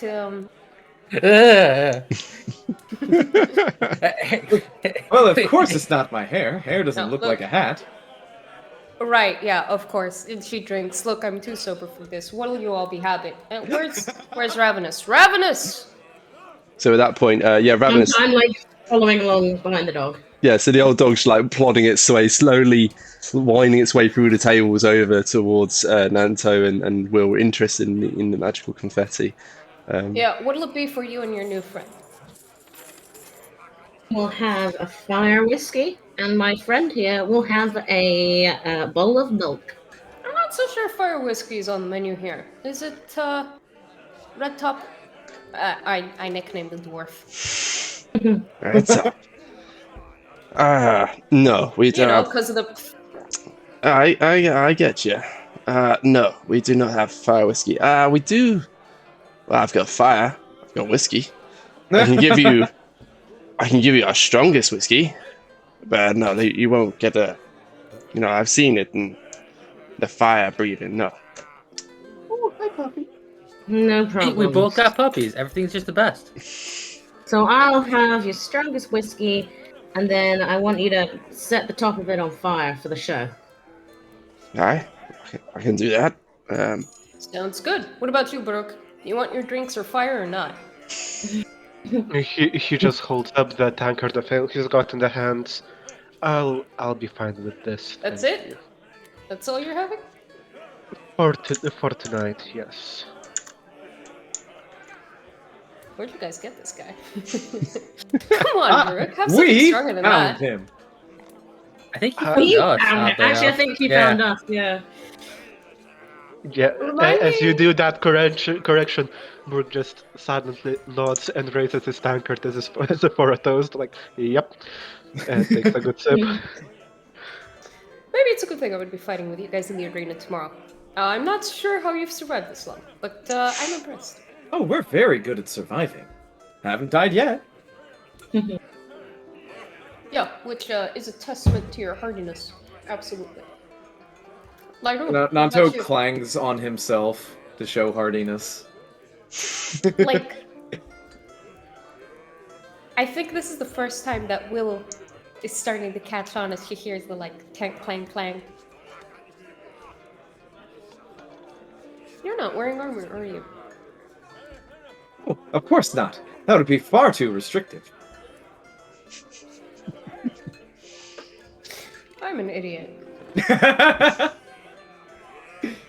Oh, why would you say that? I What? don't think anyone here is an idiot. You could imagine my surprise when I tried to heal him with my key. I mean, am I allowed to ask? This is Tenento. Well, I don't know what you're going to ask, so go ahead and do it. I mean, Is it a it riddle? doesn't really matter one way or the other, but,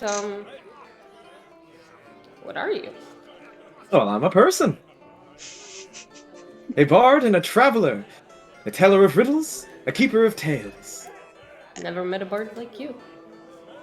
And he bows. Is he still behind the bar? Oh, yes, he is.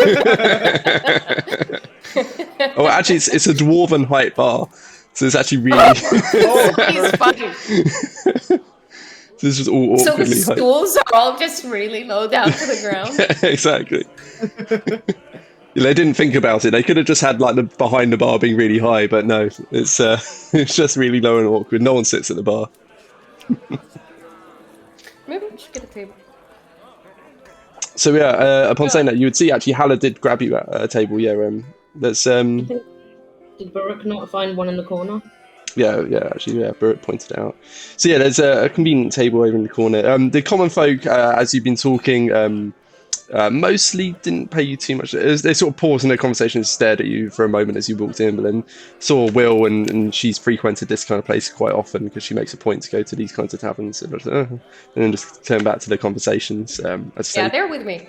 yeah. One conversation just around gossip around and how some of the local overrun fields have been cleared, and then the other one is around it's an older geezer telling this dramatic tale of this an adventure from about 100 years ago. So you go grab a table over in the corner. Yeah, hold that thought. Laroon, what you having? Tequila! Tequila! Is there tequila in the medieval setting? Don't know. There is now. Sure. There is now. So It's give me an one- elvish thing from the deep southeast. Right. Yes. Yeah, all right, actually there is. Tequila was invented 1000 BC. Oh, interesting. There you go. All like right your then, Red finest- Top. Give me one of the fruity things for the elf. Give me a round of ale and mead for each of these guys, because they're not making up their mind, and if they're all sober, it's gonna be a hell of a buzzkill. Alright, I think I can deal you that. Okay, well, more of the good stuff. Okay, and it starts pouring out more just ales. It sorts out when he's sort of glances to Lyroon when she's saying that a fruity one for this one. He's like, so tequila. Let me see here, and he starts rummaging. He's not exactly got like a nice row of bottles behind the bar. He's more just it's mostly barrels, but there's like a random bottle here and there, just sitting. So he just starts like moving through them, dusting off labels. Tequila. And once you figure out whatever it is that the elf wants, tally it all up for me. I'll cover everything. Yeah. Right. Well, it's always good to have you pass through, Will. Right. Tequila. And just Sure, sounds open. good. I could cover it after the match tomorrow. Currently, I'm fighting again. Of course you are. It's, Yeah, no perfect. surprise there, right? Alright. I mean, wouldn't be you if you weren't. I haven't seen you this past couple of weeks. Figured you might have taken a break. Something like that. Now I gotta work out all these kinks. And just sort of looks you over. Alright, well, suppose we can limber you up first. And then just starts like unscrewing this bottle after blowing off the dust and just gives it a cautious sniff and sort of wrinkles his nose and looks at it. Good enough. Tequila and just pours that in. And Lauren, you look at it. It's tequila. You don't know how old it is. Maybe it's as old It's as fine, you. it's alcohol. We need to blow it off. Yeah. Then he starts pouring out the whiskies that you ordered earlier. He pours out 3 of them and then starts setting them on fire. and there's just like 3 glasses of flames looking over. That gets a few people looking over, like, why are they wasting good alcohol, burning it off? And just sort of, he just pushes the lot of it towards you. Like, all right, well, enjoy. Careful with those. Hala, help me carry all this. Hollow will. Yeah, there you are. Yep, I'm still here. Just like I said, AC broken, so yeah, Heart attack. it's gonna be sluggish today. No worries. Yeah, so she's just asking you to help carry over the drinks. Yeah, Hollow will go over from her seat, pick up a couple of drinks, and help him go back to the table. Cool. Yeah. So you guys will troop your way over. Yep. Ravenous, what are you doing with your on-fire whiskey? More importantly, where's the dog? That's asking the hard That's question. the most important thing. The dog is sniffing curiously at Nanto and just trying to make heads or tails of this strange warforged. He smells quite different to everyone else's. Hey, as long as he doesn't start marking the territory. Oh, hello, little one. And what is your name? He's going to go down and pet him. Roll me an animal handling check. I would love to. Roll for petting. Oh no. Oh, Roll no, for okay, petting. done. 13. Oh, That's that's pretty good. proper. Yeah, so you start petting him, and then you can see he seems to respond just a little bit more when you like scratch near the ears, and so you just start moving towards there and start scratching behind the ears, and he's immediately he's not like flapping his tail back and forth. It's just like it's even his tail moves tiredly. He's just old and tired as a dog. And so but you can hear the steady thump as it slaps against Nanto's leg, and he just sort of sits there happily. And actually, could I got a better idea. Could I cast Speak with Animals? Nice. I knew this was coming. So the minute The I dog put... also tells you all the adventuring stories. yeah, you certainly You still may. have spell slots? Sorry, Hala? Oh, I was surprised he still has spell slots. Oh, I didn't use spells, remember? I just poeted. Yeah, he's just poetry. There's like 1 or 2 healing words. That was about it. Yeah, I got plenty of spell slots. Is it levitation a spell slot as well? I know like continued use is like is a free action, but I thought The telekinesis. Flasheart broke out of it. Oh no, I've got Telekinesis. no. I have a telekinetic feat, so that doesn't cost anything. Yeah, exactly. It's just a nice bonus action. Yeah, Nanto's built for mischief. Yep. So yeah, remind me again. How's your speak with animals look like? So he's just going to I like to imagine he just kind of like whirls his finger around and then like touches his face once with it, and like a little spark happens, and then he just looks back at the dog and just, oh, I'm sorry, how rude of me, and what's your name? And you can see there's like genuinely like widened surprise in the dog's eyes. It's just like looks up at him. Well, actually, dogs can't look up, so it just backs up a bit to try and awkwardly. I'm telling you, dogs can't look up. I can see Lyron's very upset, but we can't hear you. Dogs can look up. I have a dog right there. I'm looking at him. He's looking up at me. Dogs can't look up. I have like an example right here. And he's a good boy. Yes, he is. All right. So he looks up and like, oh, hello, friend. Well, you could talk. Oh, of course I can. I'm a friend to all animal kind.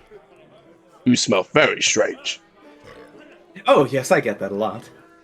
Here, what would you like me to smell like? Oh, gravy. Great gravy. Mm. Prestidigitation, I smell like gravy. And it's immediately like the tail's like wagging again and just like sniffing quite happily and starts to rough try and nuzzle in into your clothes to try and like get a lick at your metallic form. Wow, it's getting saucy. Yeah, saucy, like gravy. Well, you smell. Oh. And yeah, he just starts like burying his nose into your leg. Anything else you want to talk about with the dog? No, I'll just play with the dog for a while. Yeah. One quick question. When you're speaking to a dog, for us that sounds like you barking and growling and stuff, right? I'm pretty sure yes. Yeah, think so. that's what it was with the crows. Yeah. Yeah, So, so we cannot hear what you're actually asking or saying. Yep. Amazing. yeah, he's just switched over. Like, ruff, ruff, ruff. Yeah. I guess I will ask him. So, I mean, being here for a reason, I will ask if he saw anyone matching the description of any of the disguises that we saw. Oh, So I interesting. tried on it. I tried on a number of them. We're in a tavern. Basically, ask if you've seen a person that looks like this, and describe like. Quick question. Sorry. Yes. Is Nanto still wearing the dress? I imagine that they would not let him walk out with evidence like that, but if so, he would be wearing that coat. He did. They let you keep some of the costumes, because you're part of the man. investigation. Yeah. So you're just currently walking around dressed like that. I didn't think about that. Yeah, honestly, absent-mindedly, he looks like that right now. He wouldn't think, because it's just clothes, but he would completely forget that he's wearing this dress and coat now. So I think that's the thumbnail for this episode. And he just sort of looks over you. He's like, "Oh, no one looks like that in here." But and just sniffs cautiously at the coat. But yeah, if he's sniffing at the coat, I'll turn off the gravy smell. And looks a bit disappointed, but yeah, just sort of smelling at the coat proper. And it's no one here. Oh, well, thank you very much. And I'm gonna pet him again. But if you want smelling, I can find you smelling people. That would be wonderful. Okay. Well, come this way then. And he just starts plodding his way towards the front door. Yeah, everyone else, Nanto's just leaving the bar with the dog. Fine, I expect. Hey! Where are you going? What about drinks? He looks back. He's bark, bark, bark. I mean, I'll be right back. We'll be right back. As Will takes a seat with the others. Yeah, Burke just kind of waves, says, "Not the first time. He's a good chap. He'll find his way back." Maybe. He's about to go get mugged by some dogs. Oh my god. A pack of wild dogs just mugs him. You got 10 minutes before I go out looking for him. Right. So, drink up. Will happily work on her share of the drinks. Starting with flaming whiskey, raises the cup to Ravenous like, hey. No, we clink glass together, and then I blow out my fire, and then just down it in one. Yeah, whiskey shot. Okay. Give me a Constitution saving throw. No. No. No. Oh, actually, you know what? To be thematic, be right back. Oh. Oh. 7. Oh, is he getting whiskey? And I got He's an 8. He's getting glasses to clink. Oh, wow. Look at that. You're only one better. Actually, you have the same Constitution mod. Interesting. Ravenous will both start slugging back their drinks and both immediately start to feel that sort of a pleasant warmth starts like going down their throat and then into their stomach and then starts spreading out through their bodies. Certainly not enough to be even considered tipsy at this stage, but you're underway. Pretty good. There's one more for whoever wants it. And then she'll just get to work on, she'll grab one at random, ale or mead. She doesn't really care. Both at the same time. Yeah. Double fisting. Oh yeah, sweet No. honey. Yeah, I only heard that phrase for the first time recently and it baffled me or terrified me. Really, double fisting? So, at the end of the game, Baruch, you said that you found these guys, right? Yes, it's a bit of a long story, but then again, we have quite a bit of time. And I think without going through everything, Burke would start telling how it all started with them finding a couple of ruffians called Crimson Cleavers, which, as far as they know, was stealing people's children and getting them somewhere down to the sewers, which they traveled to, and they found what seemed to be a rather gruesome place where they're not quite sure, but it seemed like they were being turned into some miscreations, almost rat-like babies, and he just half rats, half people. It was gruesome. Yeah. It was. Yeah, he kind of just waves that bit away, says, when we're next in barracks, just ask the captain lieutenant about them. I'm sure he will be happy to show you. But yeah, the bandits did have an interesting letter on them, saying to meet someone tomorrow at a place within the feast, and that we might be able to find something more. They said go to guess the mimic stall and insist that none of them are mimics, and at some point the person will reveal who he is and may make the exchange, as they said. And this letter was signed by someone named DK, and we suspect it's the same person. Right. And here we are hearing that there might be 2 Corneliuses. He's a wizard. I don't trust anything we know about him. I have a feeling that one of the Corneliuses was a disguise of some sort. There are plenty of creatures that can take the form of another. Well, probably not an illusion, because if it was, why'd he be arguing with it? Drinks her ale. Drinks tequila. Nice. DM, does Will know about the Crimson Cleavers or any of what Brooke just said? So what you would know of the Crimson Cleavers is they're like a local gang.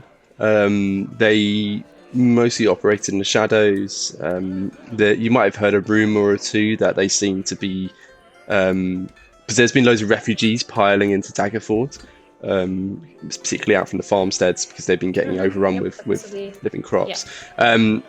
Those refugees who are really hard on their luck and have kids, the Crimson Cleavers would offer to actually give the parents a substantial amount of gold and take care of the kids for them. And do I know where the Crimson Cleavers' base is, or no, you wouldn't know how that. to get in contact with them? Only to look like a refugee who's got kids. But the others have looked into this, so yeah, you can ask them about it. Yeah, I was about to. Sounds like people that need to be taken care of. Yes, indeed. And sorry, go on. Well, we did take care of quite a few of them. Not all, I reckon, given that we still have this contact we're about to see tomorrow. That said, we have a little... Whoa, yeah. Contact you're seeing tomorrow? Hold on, DK? Not DK themselves.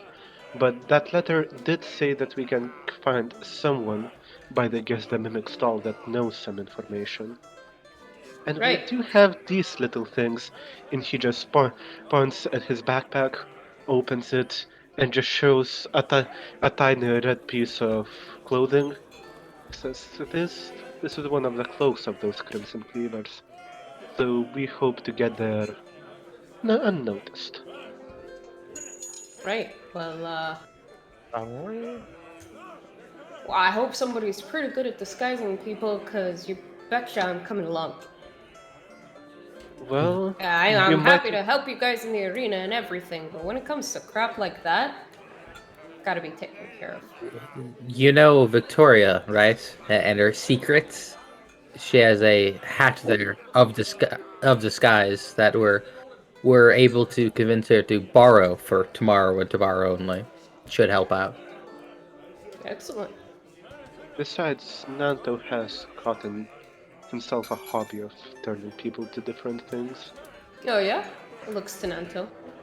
Oh, I've Nanto's left. I'm with the dog. yeah. Nanto's still away, I believe. He's hanging out with the dogs. Looks to where Nanto was. How long's it been? About 3 minutes now. I'd say 7 maybe a minutes bit and longer counting. because I would go into a bit more detail on explaining our sewer adventure. I would definitely mention Mikhaila as one of the people we saved out of there. And like, Unfortunately. for most of the story, Will is just going, you know, like, hold Yeah, on. like fighting a giant crocodile? Come on, don't be ridiculous. You're No, ridiculous. the crocodile I can deal with. Did you say flung rat babies? Yeah. Like, Yeah. half Yes, rat, half people, babies. unfortunately so. That's... Unfortunately. And she drinks. That is a drink. Yeah. And I imagine Nanto's not drinking, right? No, he Nanto's has, with the dog. he has not drank a Damn single it! I keep forgetting. Well, speaking Yeah, of he which, has not drank a single drop. speaking of which, so Nanta, you've been led out of the tavern by this old, tired-looking dog who said he's going to bring you to you dogs that do Smelly smell, people. Yep. the smelly people. Yeah, he's just. It's this little slow, tired plodding that he does down the street.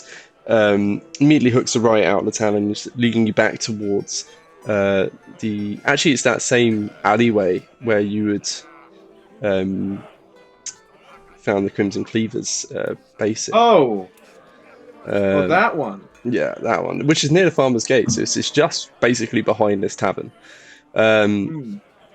Sort of plodding along, until eventually he finds there's a couple of refugees, and these are pretty much the only refugees you've seen in town today, because they've all seemed to have been tidied away in preparation for the Harvest Close Festival tomorrow. You guys haven't really known where they've gone. These are the only ones that you've seen today. There's a couple of men that look filthy. Their clothes are ragged, and they're just sort of huddled together. They're showing like a classic like bottle in a brown paper bag situation, and they have a dog with them. Your old tired dog walks up to the other dog, and obviously they don't have a conversation because that's not how it works. They don't have a secret language. They just start sniffing and barfing at each other. But you can certainly. Barfing. But you can They certainly. forfeit each other. And the old dog like looks back to you and is like, "Smelly people." Yes, hello, little one. My name is Nanto, and you would be? Are you talking to their dog? Yeah, I'm talking to the new dog. Yeah. So like the two like hobos like look up to you and just I ignored the hobos. bemused. This like Ignore hobos, acquire dog. strange. This is my dog now. The strange, colourful man just walks up and started barking at their dog, and the dog like looks up and just like, "Oh, you can talk. Hello, new friend. How are you doing?" Oh, I'm doing wonderful. Say, I was brought here by my other friend right here, and I was wondering if you could do something for me. It's so cute. I can't. Yes, I can help. Oh, well, I don't want to leave Masters though. Can you help Masters? Oh, well, certainly. Let me ask them. And he just looks at, for the first time, by the way, looks up at the hobos and just, hello, my name is Nanto, and I have a favor to ask of you. And like, the two hobos are just like looking to each other already. Just you just walks up and just started barking to their dog, and then look back up to you. It's like, look, we don't want any trouble. Like, we haven't got anything. Like, please don't hurt us. What's wrong? Hurt you? Oh, no, I'm just looking for some help. You see, your friend right here, I believe, is a good, how did he put it? A people sniffer. I believe he may be able to help me in something that I need done. But he asked for me to help you. Do you, after all? Oh, you talked to our dog. Oh, yes. He was quite excited to meet me, as I was him. And they just like look to the dog, and he's just like happy, like looking to them, and then looking back to you. Sure. You're not gonna do something weird with our dog, though, right? Why? Blinks twice at him like, oh, I don't even know what I could do. He's a dog. Please don't answer the question. As more than one refugee, you've been. Well, you don't look hungry, do you? He's literally in 3 different coats right He just looks like a lunatic. Is the thing. He just walked up and asked to borrow their dog. Make a persuasion check. Why? now. I would love to. There wasn't Yeah, sorry. You underestimate the innocence of Nanto and the ability to ignore social norms. Oh my gosh. Nat 20! No. This you nat 20. Of course, this is the one I nat 20.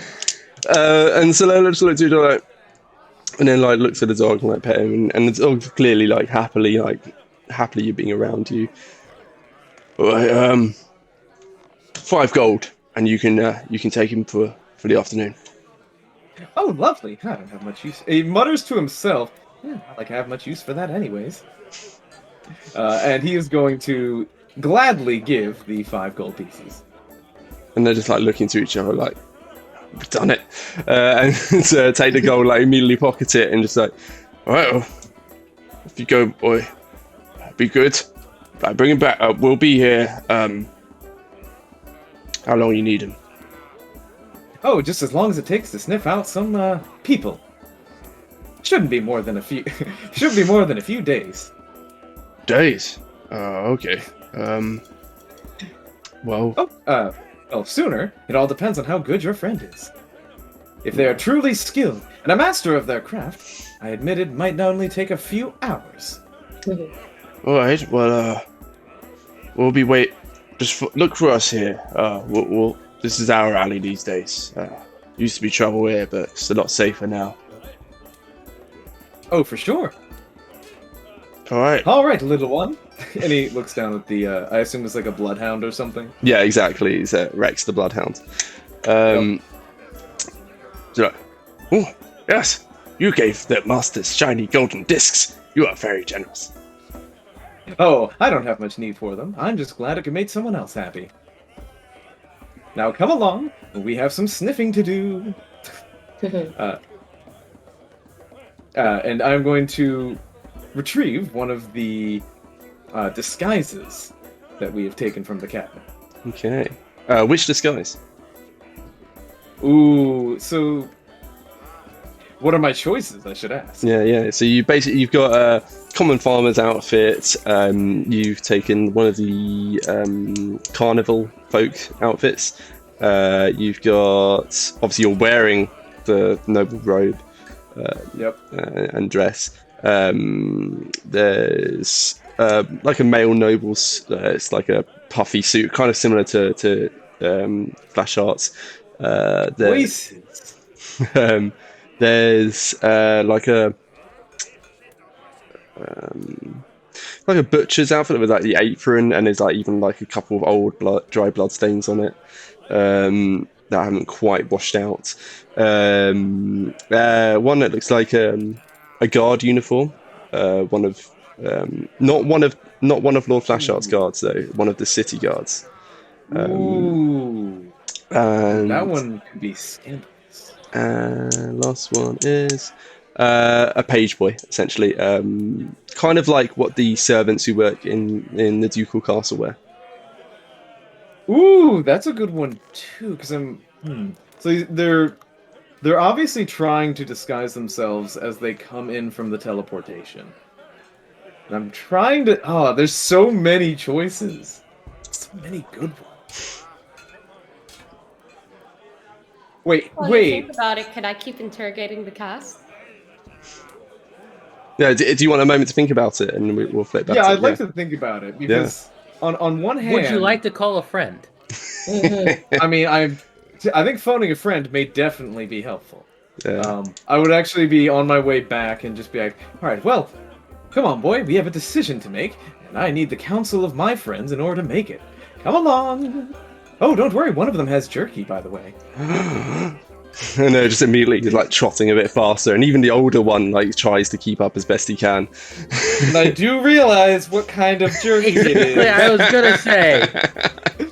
But but Nanto might not think about that. I don't know. I So don't think he's thought about the source of it yet, so I would be on my way back. cool. So yeah, with your two new best friends, you make your way back to the tavern. The two like sets of clacking claws going on behind you. Meanwhile, inside, yeah, they've been exchanging stories. Will trying to find out a bit more about what's this business with sewer rat people and baby rats being thrown at people and crimson cleavers. The main thing I'm trying to do is get these guys to drink. Because, like, Ravenous, correct me if I'm wrong, but you're with me, right? Like, you're knocking them back, yeah? Oh, yeah, they're just one after the other. And, like, Lyroon is getting there. He's having his tequila, maybe working on another drink. Is that about right? Oh, yeah, no, definitely. Lyroon isn't looking to, No, I'd actually go a little bit farther than that. Lyroon is looking to not feel anything for the moment, so faster than that. Perfect. Ooh. Good. Ooh. I bought plenty of alcohol. And the Baruch- problem with me is I'm still kind of finishing the first ale. It's whenever I'm encouraged to drink, I do take a sip, but it's hardly making a dent in the tankard. And Hala? Still nothing. Dry as a bone. Yeah. Dry as a Right, bone. so this is my problem. I look at Hala and Baruch at some point, right? Story's real interesting, but what's going on here? I'm not sure if you're even drinking when you take that tankard to your lips, big guy. What? Worried you can't drink as much as a girl? Oh. just not in the mood for it. Provocations. Hold on. You guys just stormed a figurative castle, beat the crap out of some folk, then got a lot of crap beat out of you. Were partially successful, then got some terrible news. One guy killed another guy. You killed a few. And it's not time to drink. What needs to No. happen? Somebody gotta kill your mother? You sound like you're speaking from experience here. Yeah. Obviously. No, it's quite all right the way it is. I'm more tired than needing a drink, really. So take a nap on the table like all the good folks in this tavern do when they've had too much, and then get back to drinking. Yeah, and wake up with two less corn pouches in my bag. No, thank you. Nah, the people here are alright. I drink here all the time.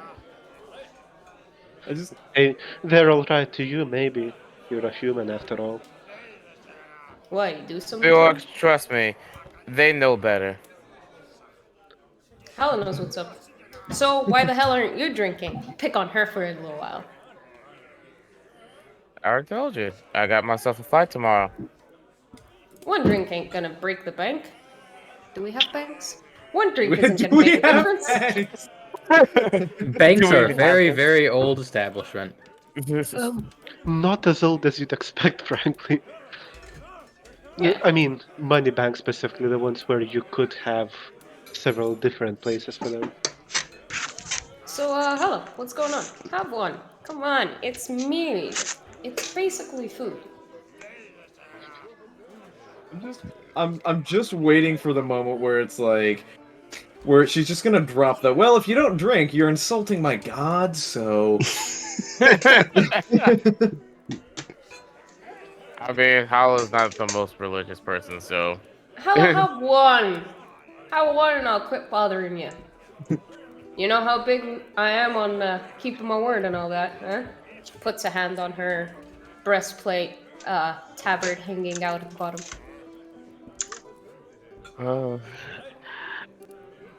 I swear, Will, you're gonna be the death of me one of these days. But as I said, Where's a pretty smile? as I said, I have a fight tomorrow. I have to stay focused, and I'd rather at least go in as clear-headed as I can. You're telling me that one mead is gonna keep you going until tomorrow?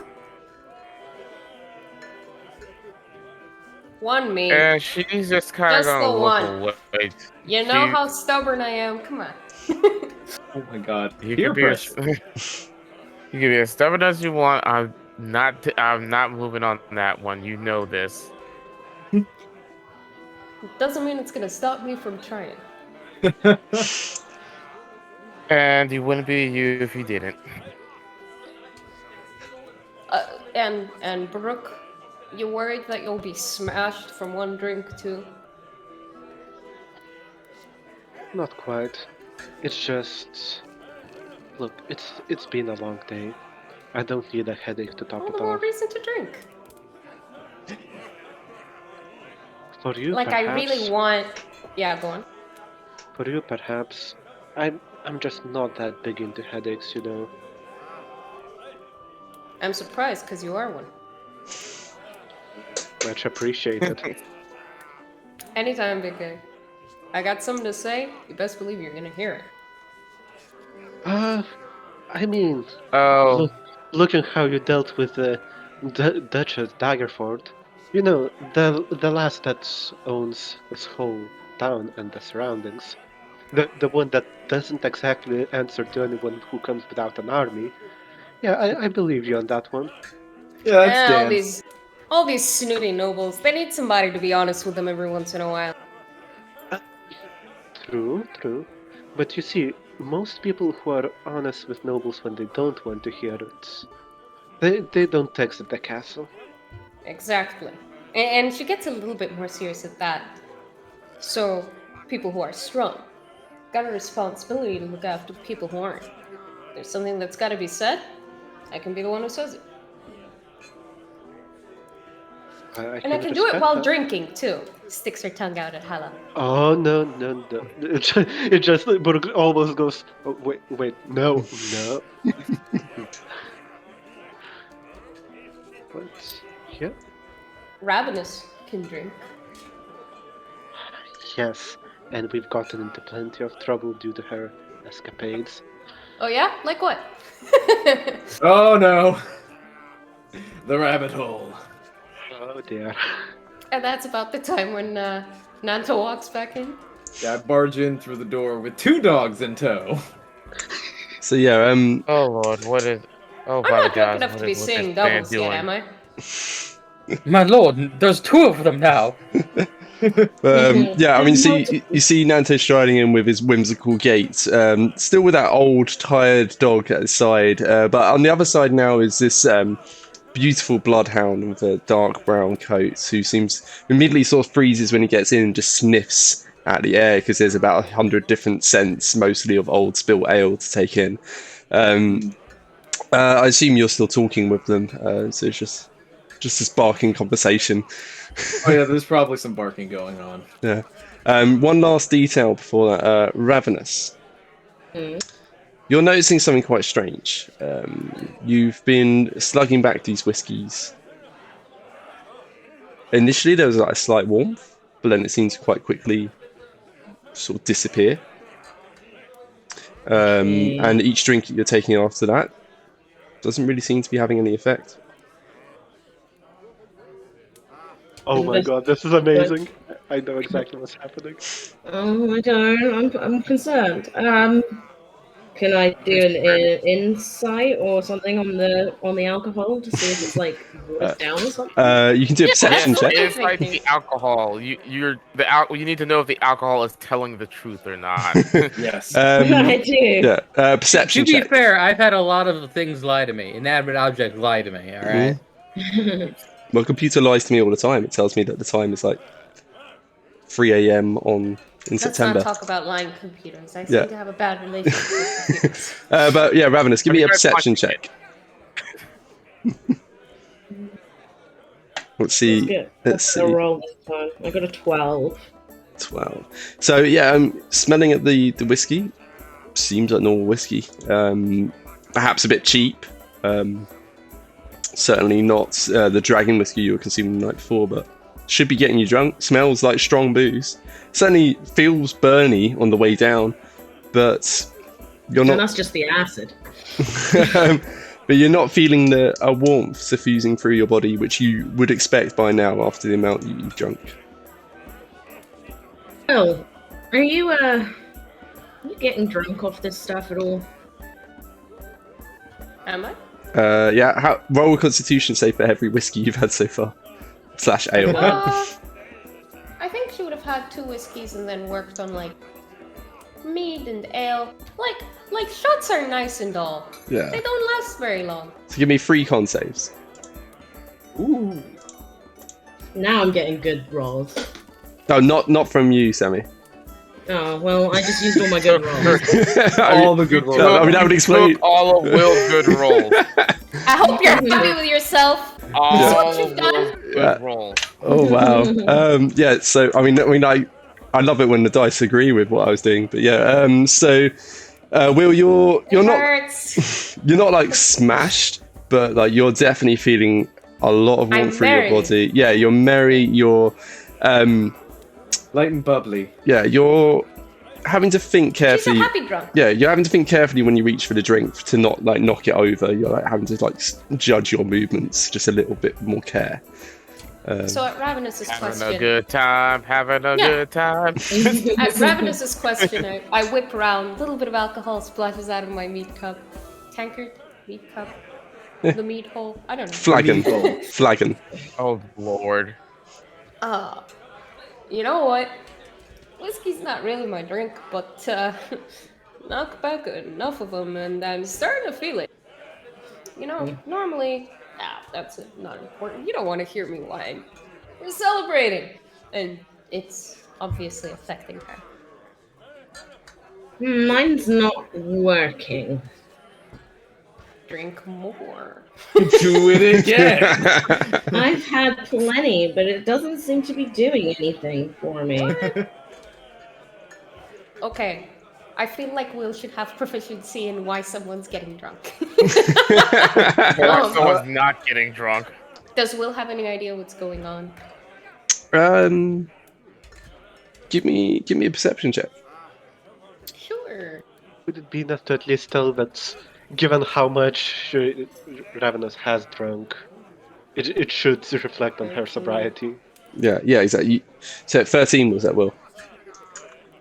Yeah, 13. Yeah. So yeah, you from what you've seen, she's definitely, and the size of her, she's definitely drunk enough that she should be feeling pretty tipsy by now.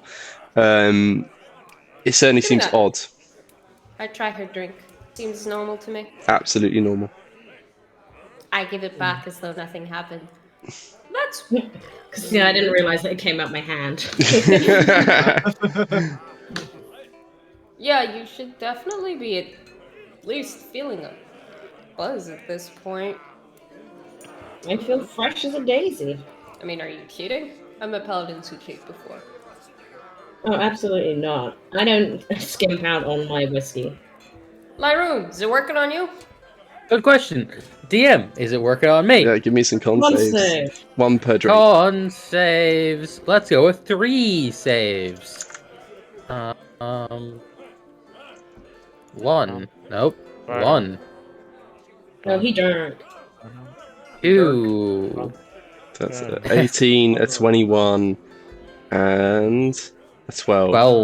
12. Yeah, you just ever so slightly feeling warmth start to spread, and it kind of makes sense that Will would be the one suffering because she's been, wallowing in a dungeon, and all she's had to eat is a little bit of dog jerky, courtesy of Ravenous. And it's at that moment when you're all sort of like taking stock of your relative levels of inebriation. Yeah, Nanto walks in, barking away merrily to his new dog friend and his old dog friend, completely oblivious. Nanto, how do you approach the table?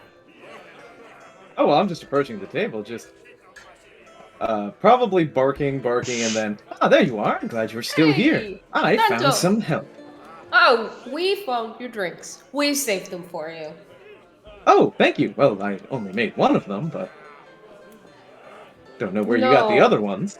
These are ones I ordered. Nanto, we are in a bar.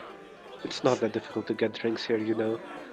Oh, yes. Especially not in this bar. It is a good bar. Oh, Well, please note but- that those who con checks, my saves are +1 to that, if it matters. Okay, cool. But yeah, sorry, carry on. He just kind of looks at the drinks and just, oh, I don't do that. Anyways, I found a dog. Whoa. You don't do that? I mean, wait, dog? Wait, Of course you not. don't drink at all? Well, no. Think of it. I But- don't think I But ever anyways, had look at the down dog I for found. But drinking is That's like Yeah. half the fun of living.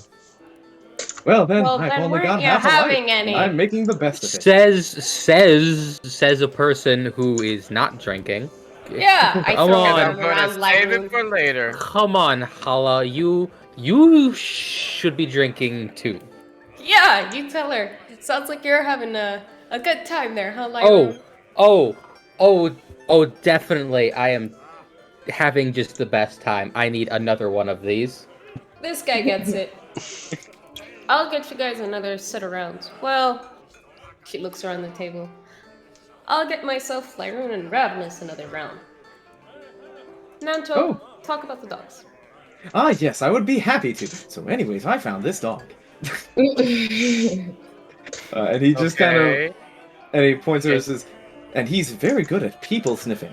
I think we may be able to use him to sniff out some of these disguises and their owners. But I have a lot of them, and I can't decide which one I want to pick out. I was wondering if you all could help me decide. I wasn't listening when it was Oh. described the costumes. Would you mind repeating them? There's a Hold lot. up there for a second. Naoto, how exactly do you suppose the dogs will help? Don't they need a scent? Oh yes, that's what the disguises are for. You see, if someone's worn it, then they obviously made it smell like them, and we can have him sniff it and track them down. But how many people have worn it? Hmm. Just shrugs. Well, we got any disguises that would get you in a lot of trouble? Maybe we could start with those. Comes back, more drinks. Passes Well- one to Lyroon. Passes one to Ravenous. Well, impersonating a town guard might be something that's very illegal. Is any of the disguises in any way similar to what Crimson Cleavers were wearing? No, there's nothing like that. So, yeah, the 6 disguises you got is a farmer, page boy, and male noble's outfit, a guardsman, a butcher, complete with apron, and the robe/dress that Nanto's currently wearing. So, Nothing of the sort. an apothecary is apparently one of the places where they might have gotten the stuff that they need.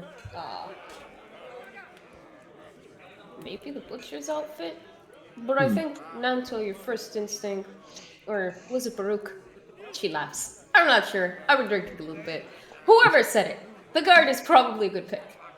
Oh no, I entirely disagree. The noble, you gotta follow the a noble allows you to just be like anywhere, do anything. Ah, come on. Nobles are all screwy. No matter who they lead us to, they'll have some dirt on him. How will we know one skunk from the other?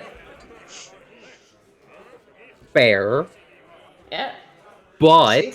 Ask me about nobles. my I know. point still stands.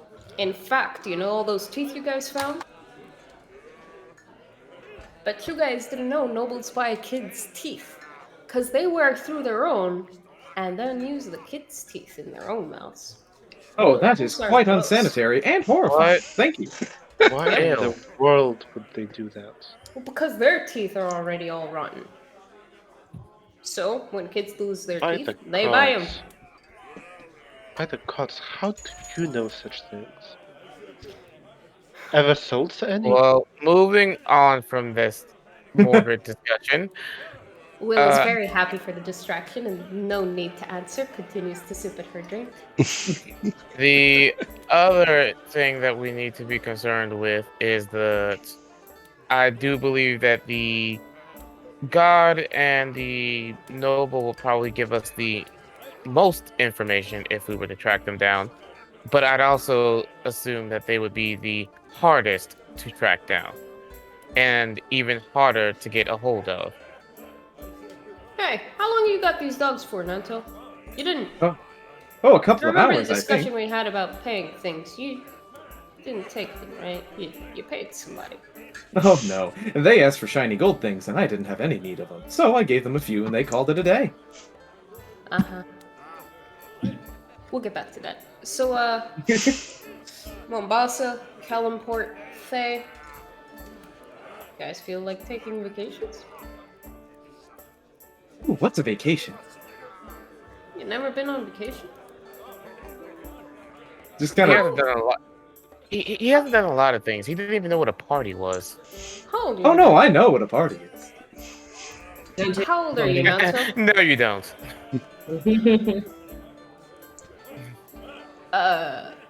Nanto, Yes. before I insist on you drinking, how old are you? Oh well, that's a great question. Do you know how old you are? Well, let's see. What is the earliest thing I can remember?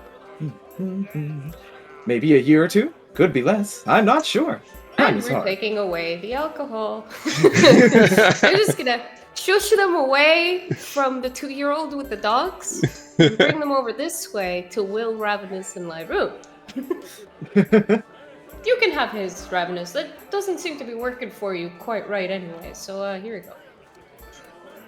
Raven's just still quite suspicious of this alcohol that's doing nothing and just gives a little sniff. And then goes, okay, and then just carries on drinking.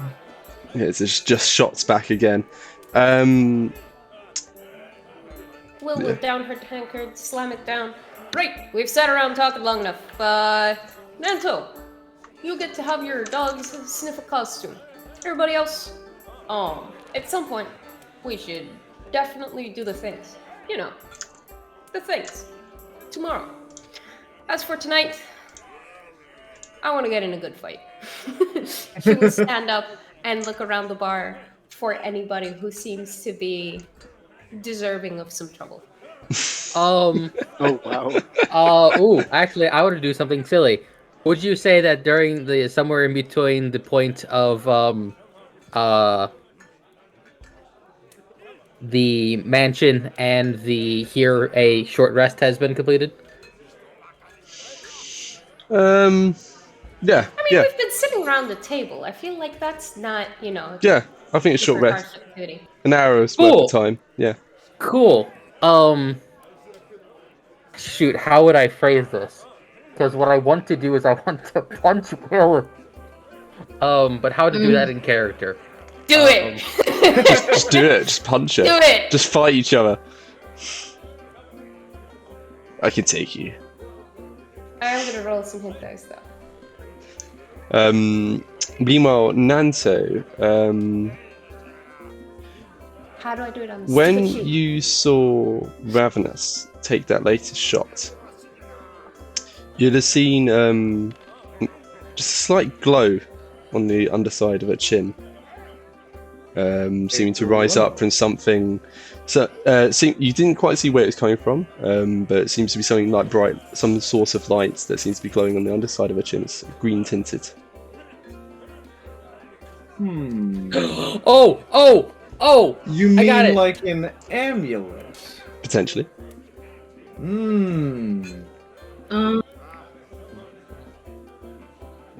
Oh, well, that.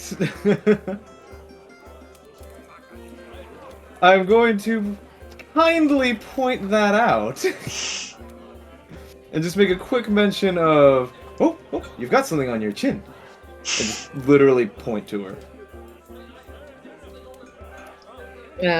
Ravenous sort of looks around because there's no mirror, but she's trying to sort of see something that she can't physically see. Over here. Herself. I'll just knock on my breastplate that it's now extremely shiny. It's just the right arm. Yeah, the right arm and the shoulder is all perfectly shiny, so you can see your reflection in that. Perfect. That's a nice smooth surface too. Give a little look down my nose. I go, huh. Yeah, you're right. There's some green going on there. And so Ravenous, as you're looking down, trying to look at your reflection, you can see actually, couldn't quite see it from Nanto's perspective because it's an amulet that's hanging under your dress essentially. But yeah, the stone of that emerald amulet that you'd taken from Flasheart's Manor seems to be glowing. And then before your eyes, you can feel the burning sensation going down your throat, the emeralds glowing, and then the burning sensation just disappears, the warmth disappears, and then after a second or so later, the amulet winks out. Is that when I get punched? So yeah, meanwhile, Lyrene, No, I'll let Will continue for a second. Just a second, though. Okay, so yeah, Will, you were standing up. So oblivious to this going on, Will's like standing up and just looking around the tavern, looking for any sign of someone who's in need of a fight. As I say, it's mostly like commoners. There's two like main tables of people listening to stories. All right, but sometimes there's commoners who are Yeah. very angry about life and roll in here. So give me a perception check. Sure. And we'll just have a little look see. So at this moment, Buruk would just almost slide his chair down to a neighboring table, the one with an elven part, and just, discreetly mention, you might want to pack up anything too fragile. I think there's going to be some mess here soon. I got it too. Oh, that's Which not. makes sense. Her vision is blurring. Yeah, and she's sort of swaying slightly. The best you see is there's one guy who's kind of like slumped over in a corner, like looking pretty much unconscious, but he's the closest you can see to anyone who's separate from these two crowds currently. Well, I'm not looking to kill anybody. Jeez, nobody in here would offer any kind of a challenge. And she sounds fairly disappointed. Does she say that out loud? Offer a challenge? Yeah. Sure. Then Lyroon will get up and say, it's nice to know. Sorry. It is nice to know how someone is before you fight next to them. So you want a challenge? You're damn right I want a challenge. Oh, lordy. And like you can hit like that, these aren't exactly quiet words exchanged between Will and Lyroon, and it's just, Not even slightly. yeah, it's just like a slight quietening of the two storytellers that were talking, like tail off, and everyone's sort of glancing that way, and then you just hear this collective scraping of wood on stone as like the benches and chairs like start pulling away. Yeah, and just a common tavern. They know Will as well. They know what she's like when she's in her cups. Buruk's suggestion to the elven bard is just like, yeah, I know. Here we go again. And he just like scoops up his loot and just starts like backing up the staircase, just so he's almost got like a vantage point over it. And even all that scraping of wood and stone, it's enough to actually awaken the mostly passed out drunken guy on his own. And I think I've got a button on Syrinscape for this, so here we go. There we go. So he just awakens. Just like, and there's just he just belches a bit and he's like, and just swallows back down whatever came up. And then he just like blearily kind of gets up and is like, okay. Will Lyroon. Looks like a circle has been more or less made in the middle of this tavern, from all everyone kind of pulling out the way. They're well used to this behaviour from Will. Yeah, Are we dancing? She's just saying, yeah, I want a challenge. Fists up in a fighting stance. Bare fists, of course. Just a loose stance of. You miss. Bring it. So That 20? Oh, it's an initiative. That's roll. initiative. That's initiative. Ooh. Yeah. There we go.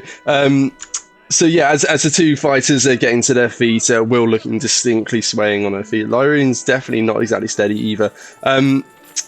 Yeah, as I say, the crowd sort of separated. And almost by psychic sense, you see there's another guy just walking into the tavern. It's someone you recognised before. Greasy hair, pencil moustache, a slight hunch. It's Dodgy Daniel. Dodgy Daniel. Yeah, you've only seen him once before, and that's when he had an arm wrestle in the middle of the street. And he immediately starts trying to take bets immediately trying to take lots of money on betting on Will's side because of the relative stature. Have at it.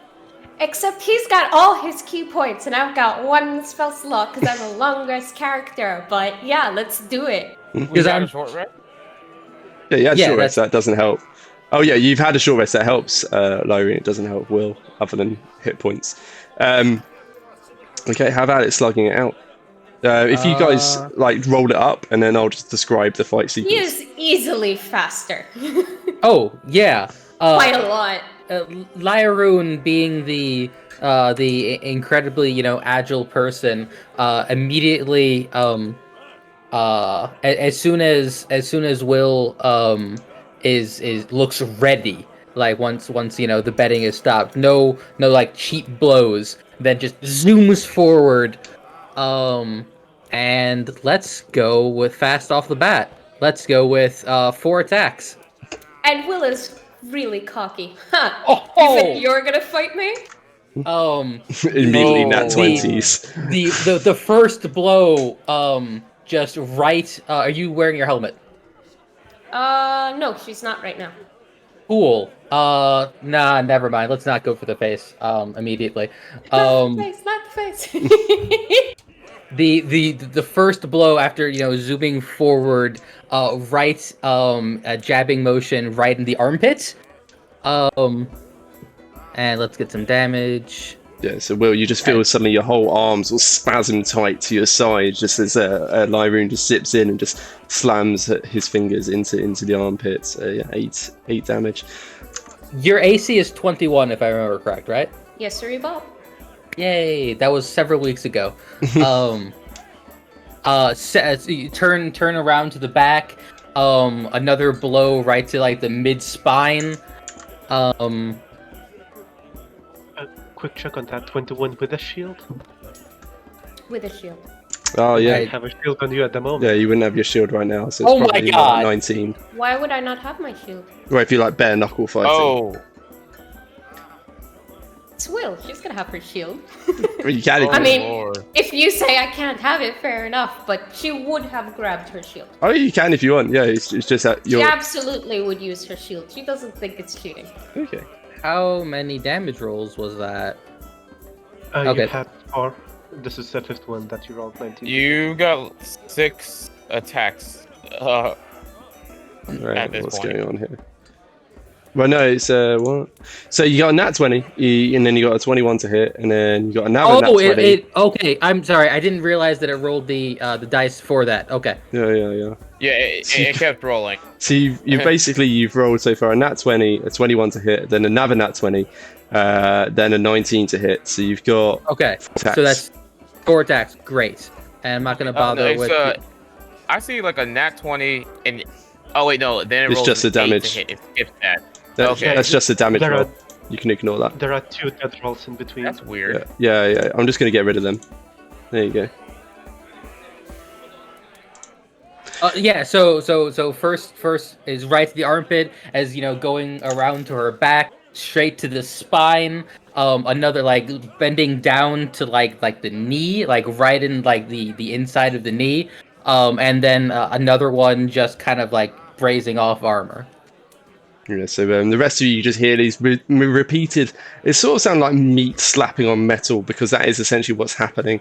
Just like funk, clunk, funk, clunk, and you can see like Will just like staggering from these rapid staccato series of blows. 2 of them bang on targets, striking with unerring accuracy, and she's swaying. How's your health looking? You've taken a total of 20 plus 15, so it's 35. And then, I've gotten rid of damage. Give me a damage roll for that last one, Lyroon. I was just getting The rid last one is a miss. Oh, last one's miss. Okay, yeah, of course. So yeah, that's a total of 35 damage from bare fists smashing into you. Oh no, that's a lot of damage. Okay, well, Flex tape can fix this. Oh man. So yeah, just immediately bam, and like Will's already immediately, before she can even respond, and just already like staggered barely on their feet. nope, not gonna go down that easy. I wasn't expecting it. Would she's not with unarmed strikes. DM, how do you rule smiting working? Yeah, you do that on an unarmed attack. You can smite with your fists. Alrighty, so the first thing she's going to do is bash back towards Lyroon in an attempt to shove him prone. Okay. Oh no! Oh, it's That's not a good. 12 DC shove. That's not great. Shove rules. Acrobatics or athletics for you. Yeah, thank you. Sorry, athletics or acrobatics? That's right. Sorry. So Yeah, it wasn't a well, great it's- roll, but it's, I yeah. rolled a 12. Yeah. So yeah, just Will sort of clumsily. With plus 6, I got a 12, so. Will sort of clumsily tries to shove you backwards to knock you down, and yeah, just sort of Matrix leans out of the way. Will, follow up. Damn it, will all of you stand still as she's seeing doubles? She's She wobbling. will grab a stool, probably from under Brooke, and try and smash it down on top of Lyroon as an improvised weapon. Can Brooke do a deck save to see if... Yeah, I want to see just how quickly I can get off the stool that you're lifting. That's pretty good. Well, yeah, Like I think- imagine Brooke just kind of still like she just takes the stool from under him and he's still in a sitting position like he never even Yeah. got taken away from. Yeah, I'm kind of just leaning against the wall. The bear has sloshed in the tankard, not enough to spill. It's like, all right then. He saved How much face. damage do I get? I What would is a just go stool? ahead and find the next one to sit on. Okay, so 19 I think is a hit, Lyrie. I believe I say it's 18. Yeah. So yeah, How much damage does a stool do? What is this, like a D4 or what? Improvised weaponry. yeah. Hang on. Yeah, it's just. You basically take the closest approximation, which I think with a stool it's basically a club. Okay, so that's a D6. Yeah, so yeah, take your d6. Yeah, essentially it's 1d6 damage. But you can smite. You can just smite with your stool. I will absolutely smite with my stool. Oh, I love this. I was gonna do something different, but I'm not gonna last another round, so. Yeah. How do you To want... be fair, though, I got really lucky. Yeah. I mean, two nat You know, that 20s. nat 20? Two nat Gosh. 20s in the opening round is ridiculous. Do you want to describe this, or shall I? Will? Well, she grabs her stool, she brings it down on top of Lyroon, and I don't know how many people are into Legend of Zelda. You know how you can get a crystal out of a stool? In this case, you get a little bit of smitey fury as it just explodes into this radiant light. Some ivy leaves flutter out in little glistening gold before they vanish. Okay. So as it swings over, And then just... she's gonna hit you again. And then I'm gonna do it again. That was how many attacks? Yeah, I think that's your two attacks. Your shove and then Yeah. your stool. No, I have Shield Master, so I get to make a shove as a bonus action. Oh, cool. Fancy. Well, Sorry, I'm gonna be rules lawyer-ish, but isn't that a shove after your normal attacks bonus action? If you take the attack action on your turn, you can use a bonus action to try and shove.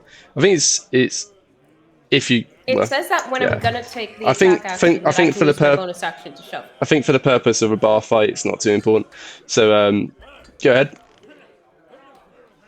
Sorry, my husband made us some cinnamon rolls and brought me one up to taste it. So. Oh, Sweet. But the second attack pretty is sure a that's a big miss. miss. Yeah. Yeah. So So it's a very flashy bar stool. And then she's like, haha, I have you now! And just punches way over your head. Doesn't even get yeah, so just smash like this bar sort of like envelops in golden radiant light, leaves like blossoming out of it, and swings it, smashes. The bar sword just obliterates on impact of Lyrine's back. Radiant detonation washing across him, and then just immediately with the other hand just starts swinging towards Lyrune. But Lyrine's already sort of crumpling slightly under the weight of that blow, and it just leaves the fist just whistling over his head. And as she's swaying, she's like, come on, do your worst. Okay, Lyrune.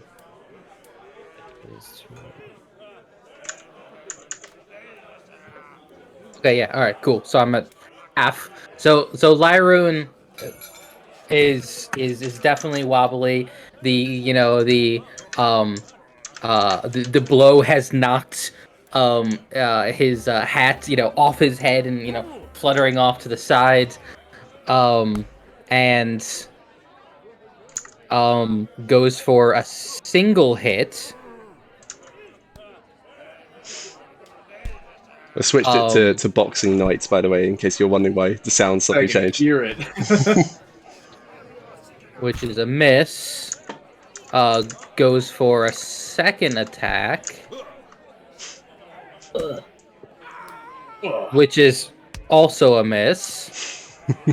So you're just hearing these Thank goodness. meaty slaps on the metal armor, just slap, and actually each time Lyroon, you're And just Will has to try her luck, so she's gonna be like, ha ha ha, is that all you got? and like your knuckles like smarting from the impact, so it's like sore. So flurry of blows again. So another attack and fudge. It's another 15, so it's 16, 15, 15. So just another time, smack, and like at this point, like your knuckles are really starting to hurt. Like they're like just reddened from the impacts against just solid plate metal armor. The last one actually. Just doing the whole Jackie Chan thing, just waving the hands back and forth like And But so it's bam bam bam. All three of them kind of like to the the shining breastplate in the center. But the last one is more of a flat palm, and as it hits, there's a kind of a. That's stunning. No, you have to hit to stun. I have 4 HP left. I don't think it'll be necessary. A pull back of energy. It's kind of wispy and white. As Lyroon steals just a tiny bit of your key to go away. Seriously, go away. Steals your key to run away. No. To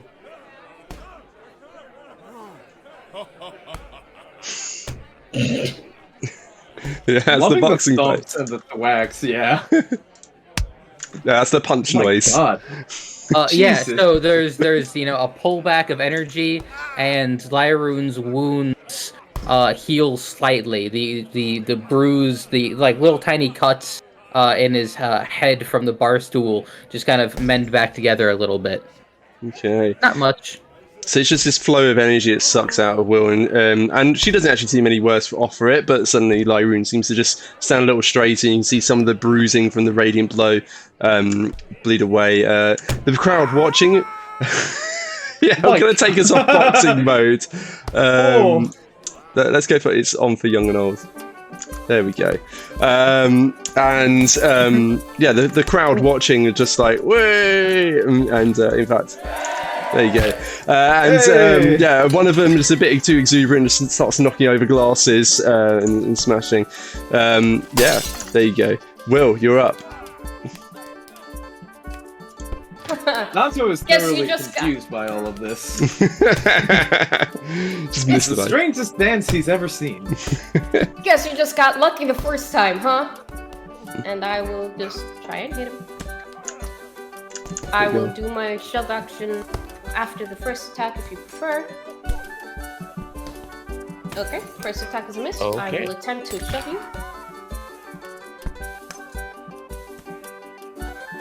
That is better. That's a 24 DC. Acrobatics or athletics, or else you shove prone. 24. That's easy. And not with that. 12. So yeah, how do you want to describe this, Will? I'm seeing doubles at this point. She's just gonna put out her big beefy arm and swipe it across him so that it's like a wrestling clothesline, which moves us a little bit out of the circle and a little bit closer to the people that are around, but she doesn't mind. Excellent. So it's just this collective sort of intake of breath from the crowd as they watch this happen. Oh, that's Give me that.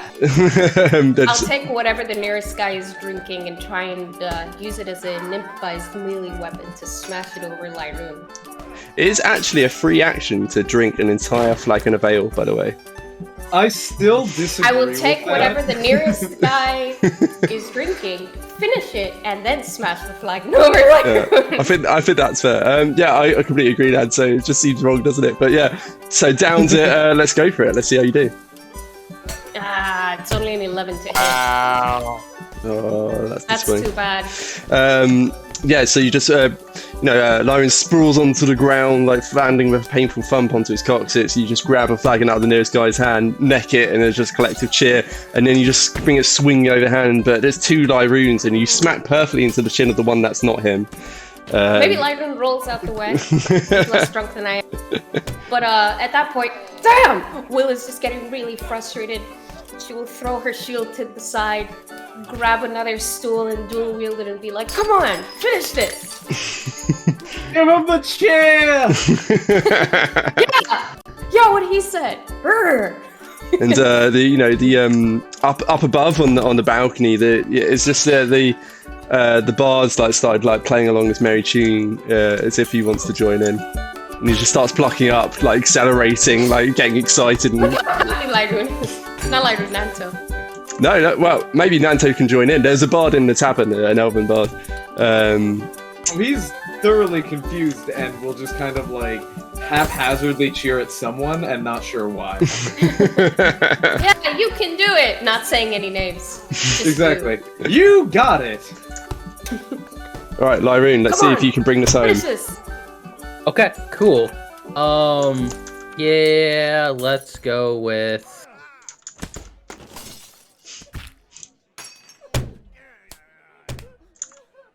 The frequency Not of good hits. enough again.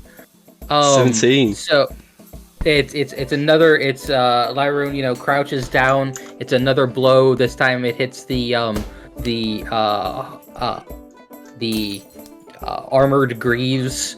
And then another one, and Jesus. And flurry of blows. Yeah! How much key have you used in this bar fight? All key. I think this will be number 4. It's about sending a message. And that's a 12. So 17, And 14, 12. And then a nat 1. Oh my gosh. So it's like there's this opening round. This opening round like precision targeted hits. And then ever since then, he's just been obliterating his knuckles on your armor. It's going to be inexcusable if he wins this fight. 4 half points from round number 1. She's gonna be like, you just went easy on me, didn't you? Look, it's that bar stool to the head. All right, it's done something. And, knock some sense into him. And so all of the blows aren't like connecting properly. And yeah, I only have 1 key point left. So that's just great. And yeah, that was 4 attacks too. But I do stand up, obviously. She flings the bar stool at you. Pretty sure 16 misses. Then she is going to endeavor to lift you over her head and throw you into the bar. That's gonna be an athletics, I imagine, right? It's like suplex or something. It's like a grapple, and then yeah, it's nat 20. That's a nat 20. Wow. To lift you and fling you. I would like to give him throwing damage, please. Yeah! I'll treat that essentially as it's like a horizontal 4 damage. So it's essentially it's a 1d6 of 4 damage. If you are counting as fall damage, can I use my monk nonsense as a reaction to absorb that damage? I don't think so. I think because you have to be like prepare or like ready for it. 4 Alright, so damage. that's 4 points of falling damage, and then I'm gonna come in with the elbow. Okay. These sounds. And Lyroon gets flashbacks to killing the other dude. The elbow does miss, however. Bar counter! Ow! Yeah, so you're just charging forward with the elbow, and Lyroon's just got just enough awareness to like, hurl himself, rolling to the side, and it just slams into the wooden bar counter. And the barman's like, hey! I'll pay for it! I'll pay for it! Just a quick question on that. After being thrown, would Lyroon be considered prone, or did he immediately get up after being thrown? I think you just sort of smacked into the bar. Advantage? Yeah, I think you smacked into the bar, so you just sort of horizontal against it. We're sort of in the vague grey areas of rules. Lyroon. I mean, I'll take advantage if you give it. I'll fight dirty. No, I think he's still upright. In fact, actually, no. Give me a dexterity save, Lyroon. I think that'll determine it. Dexterity from me? Of No, course, from now Lyroon. I roll a dex. Yeah. Now I roll a 20. It's from Lyroon. He nat 20 did, so he's fine. So I think the cinnamon roll taste. There we go. So yeah, he got a nat 20 on his dex save. So essentially, he just hurls into the barn and Hopefully that means not a nat 20 on his next attack. yeah, so it's 3 nat 20s out of the fight, just not when it's not one. This last one, not important. So he just smacks into the bar, just holds himself. Check, but no attacks. Yeah, holds himself upright and then just rolls out of the way of your incoming elbow. Lyroon, your turn. I just need Lou while you do this. First, there we go. First attack is going to be. It doesn't matter. Yeah. First attack is leaping up from the bar stool, sorry, not the bar stool, the bar, and leaping towards Will in it, like almost like a Superman, just like right to the jaw. Oh, she does like a little, the like delayed topple, and there's this loud cunk as this full-plated giant collapses onto the floor. And then immediately does a hand of healing. So Nice. This is not a hand of harm.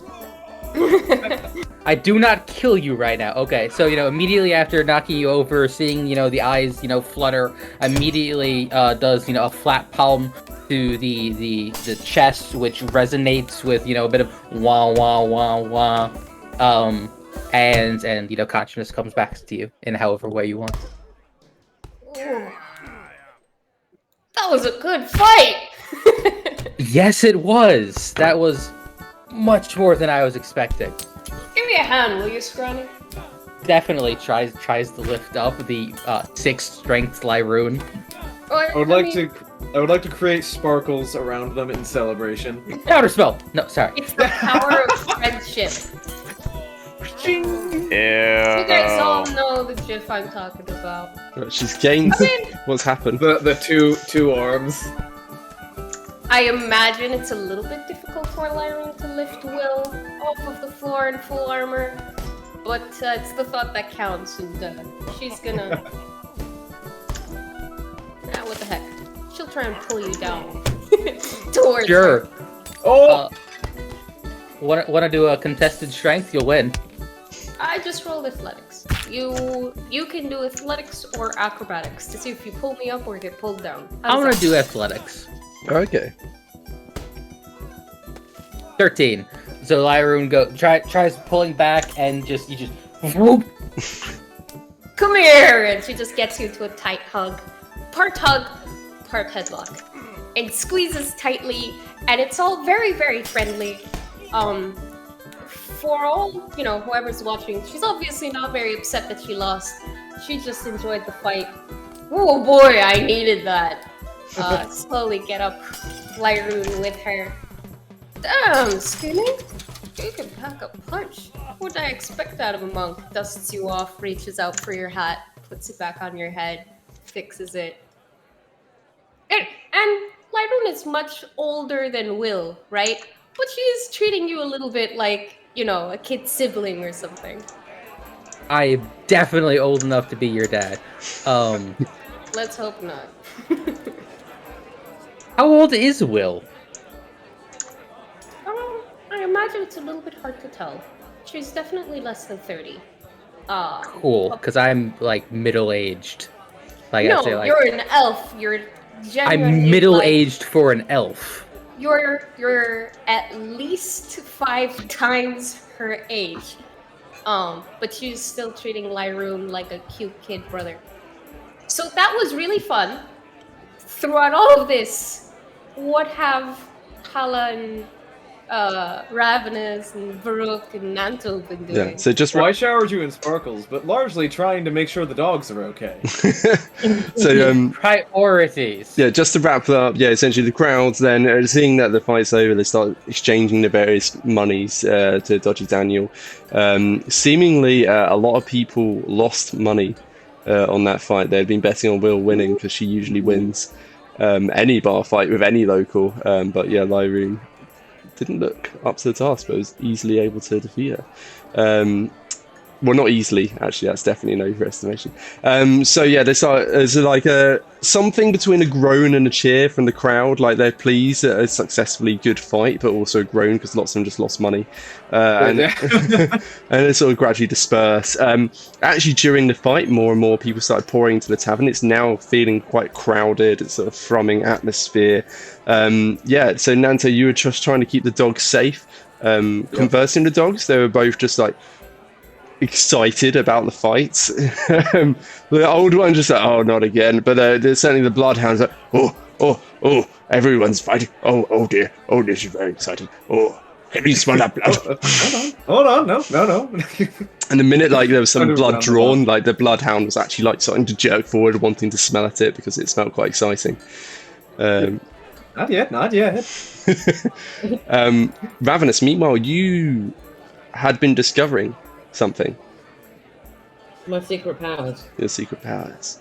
Your secret powers. So so you're drawing that drink. You see, Nanto had noticed a green glow on your chin, and when you went to actually look in the shoulder plates of Will's armor, you could see reflected that glow. And actually, when you went to look down, you just saw the crystal winking out. What did you do during the fight? I was just looking at the. I've taken the crystal off. I guess to just investigate it further. Does anything change? Do I suddenly become extremely drunk? So you take the crystal off, and you feel no different. Okay. So I hold it in my hand and take a drink to see what happens. Give me a con save. Hey. Which kind of gives the game away, but there you go. But you might not be able to figure out if you roll well because the last like 4 con saves you accidentally. Okay, so immediately you feel that warmth starting to spread through you, and you're like, okay, now the alcohol's working. It's almost like a tap's been turned on. Cool. So then I think to myself, well, that could be useful, but I don't want to wear it right now. Then if I want to drink, so I pocket that in my bra of holding. And then continue to watch the fight. Okay. Kind of like a bit like I wasn't really paying attention because I was like at the time I was like focused on this. So I'm kind of like, wait a minute, why are they fighting? So I'm just kind of looking along, shocked, thinking like, who said what to who, and who, something bad's gone down. So I'm just like in shock at this point. Yeah, and there's like a bit of confusion and concern, and then you start seeing Will like taunting Lyran and grinning about it, and you can start to figure out it's relatively tame. Halla. Yes. What have you been doing during the fist fight? Halla would have assumed that Will was gonna win, so she would step outside. Is that how Will's just going to win another fight and just stepped outside? She's got it. Just enjoying the night, yeah. Okay. So she's just kind of thinking about like everything that kind of just happened with Will. How she basically like how she herself didn't even notice that she was gone for as long as she did, as long as she was, and how close she came to losing someone that she cared for. So like all of these just all this rage is just kind of building into her, and she's trying to basically just use what her master had taught her to kind of not necessarily suppress it, but to try to redirect it. Like the main and she's just trying to focus on right about now, like at least the upcoming fight, because that's where basically she has every intention of just unleashing everything. Okay. Yeah, sort of taking all her frustrations and self-disappointment and wanting to harness that and focus it on the fight ahead tomorrow. Halla knows that she's actually got the first bout of the Harvest Close Festival with her relatively low-level friends. There's always a certain responsibility that weighs on her shoulders, knowing that she sort of carries the team. As much as she would hate to say that or admit it, is certainly true. Okay. So Nanto, yeah, you're just making sure the dogs don't get themselves in trouble. Buruk, what are you doing? First things first, I am saving my bear at the moment. My seat is taken away out from under me. Oh, But- rude. Yeah. Yeah, it's it's kind of well, I guess fighting dirty means fighting dirty. I do watch as Will gets beaten up, despite being in heavy metal armor and keeping her shield. With sort of that's not exactly a fair fight kind of look. But even so, it's interesting to watch her in action, not actually beating up some helpless guards. And yeah, other than that, he's just sitting there, exchanging a couple words with the Elven Bard, which seem to have seen more than his share of such fights in here. Sipping his drink, enjoying the show really. Okay. I am super disappointed that none of you said. And I put a whole bunch of money on Lyroon winning. Yeah, I mean, It's unfair for us to do that once we already know the outcome. Look. He asked what we were doing. All right, everything is fair. All right, we didn't look. Everything is. Well, evidently we know who the honest players are. I mean, who knows if Dodgy Daniel would have paid out anyway? He's got the name for a reason. So, Dodgy Daniel. There is also a slight issue of me having a grand total of 8 gold, so it wouldn't have been a huge bet. Exactly, I mean, 8 I goals. have plenty. you got loads of jewels. Oh wait, you guys have all the money from the last session that I gave to you guys as well. Yeah, we have the money, not the jewels. Wait, what well, money? You didn't give Will much, right? Yeah, I don't think we properly put that together though. Yeah. You haven't sat down and distributed properly yet. No, but I handed the sacks to Lyroon in the last episode, so I don't even have those, and nobody else at the moment knows about my little stash. Lyroon has the baggies of gold and silver and copper. No. No? Yeah. What? Yeah, I gave them to you when we went to talk to the Duchess. In any event, there's about 100 and some gold to be distributed. It's fine. So basically there's 111 gold, no, maybe more than that, to be distributed amongst you. So you're right, so 111. yeah, 100. 100 copper will be 10 silver. Gold. Yeah. So 1 gold. Yeah. So 111 gold essentially to be distributed amongst you. So after that, I imagine you all congregate back at your table. Yeah, rubbing my chin because, dang, Yeah. it's like a bugbear. And Lyroon potentially rubbing at his back, just from where the radiant blow had smashed with the stool. The barman's not quite shooting dirty looks because Will's good for it, but also looking unimpressed that she's setting the tone. It's okay to smash furniture in his bar. Hey, it brings in the customers. It's fine. But then, he's looking around at that comment and he's like, yeah, there's more customers. So works out well for him, and they're all coming and ordering ales. So you're back at your table, and you've let off a bit of stress. So what have the dogs said? You guys took care of that, right? What? Oh no, I've been waiting for our decision. Oh, And of course enjoying the party. Damn good fight, she says again, claps Lyroon on the shoulder.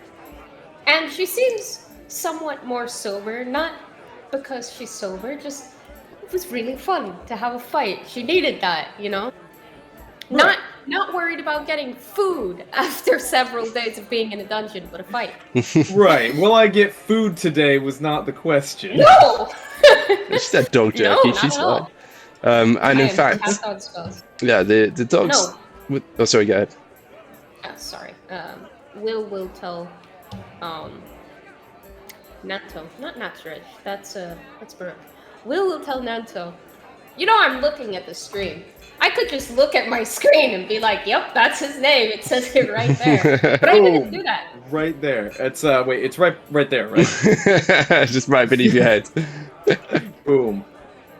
So. She tells Nanto. Well, we talked about it. We look. Some people said that guard and noble were important. I thought that it was guard and butcher, but we all agree that guard is probably a good place to start. So get Fido here to do the thing that he's gonna do. All right, I'll get right on it. And he bends down and looks at the bloodhound and bark, woof, bark, woof, and goes to take out the guard uniform that we took from the wardrobe. And I'm going to tell him and ask him, I know it's been very exciting and we did enjoy the show, but if you could do me a favor, would you be able to track down the smell of this particular coat? And Boo's forward. Oh, I could do that, definitely, yes. But you must give me the jerky that you promised. Yeah. Oh, I remember this smell. Yes, I have smelt it. This is the bald man. The bald man. Oh, yes. He is going to look to Ravenous, by the way, and in normal language is going to tell her, oh, by the way, they heard promise of jerky. Do you by chance have some on hand? Let me just see which ones I have. She has like little sort of Hessian sacks. One says cat and one says woof. So she goes, oh, okay, so this is the cat jerky. You can give them that one. Thank you. Can I have some too? You can have the dog jerky. Just don't try take the dogs. I will definitely take the cat flavor and bend down to the bloodhound, just be like, all right, here's your reward. Now take us to the bald man. Oh, okay. We can go right now. Okay, friend. Here we go. Plants his nose on the ground and starts sniffing. He was not here. So what they say? Wait, what'd he say? He was not here. Oh, where was he? Well, most times I have seen him. He has been by the gate. We can go there. Ooh, yes, that would be wonderful. Okay. And so he starts trotting. Santo does not get tired, people. I apologize. So he starts trotting his way towards the door to lead you back outside. So yeah, Will, I think, was asking, what did they say? Sorry. He's talking about it. Says this belonged to the bald man, and he's normally by the gates. He doesn't stop in here very often. Okay. What? Yeah, she'll get back up again. She's ready to follow. Apparently, Will also doesn't get tired. A lot you tell yourself. With my big 6 health points, but yeah, that's not gonna stop me. She'll follow. She'll be like, hey, Red Top, run up my total. I'll be back tomorrow after the arena. Heads outside. Hala is outside. Oh, there you were. We're following the dog. I will say, if we wanted to, out of character, we could return the dog and ask to borrow him when we're more prepared for this. Tomorrow is a busy day for us. We have an arena fight. We have a date. One of us. One of us has a date. Which, that's probably the least priority. You might want to just blow him off. Not gonna lie. Oh, you can't ghost him like that. Oh. Rearrange. You can just rearrange. I'll leave him have an arena fight. It's a genuine, legitimate reason. Sorry, the arena. Leave him an IOU. Yeah. Well. Look. And we have to sit by the mimic stall. And out of character, it makes sense to wait. Yep. In character, Nanto didn't seem to think that, and Will is definitely not going to stop and ask to slow down. So, I don't know. What does Farouk have to say about it, I guess? Hal would definitely be for finding these people sooner rather than later as well. So. Okay. Well. And here I was hoping for a nice calm bath. That's what you get for not drinking! But I was. Just within reason. Like some. Slowly drinking. Ravenous, what are you doing? I'm not really drinking then.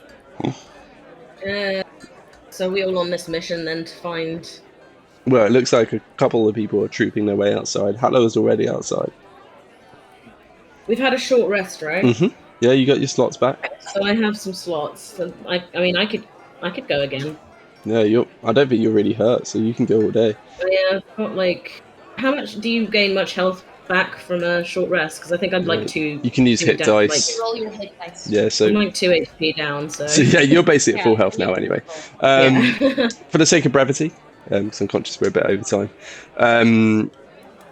Rex, the bloodhound, leads you back out. Immediately plants his nose to the floor. I think all of you will follow it. I don't think you guys will be splitting up, particularly if there's a lead.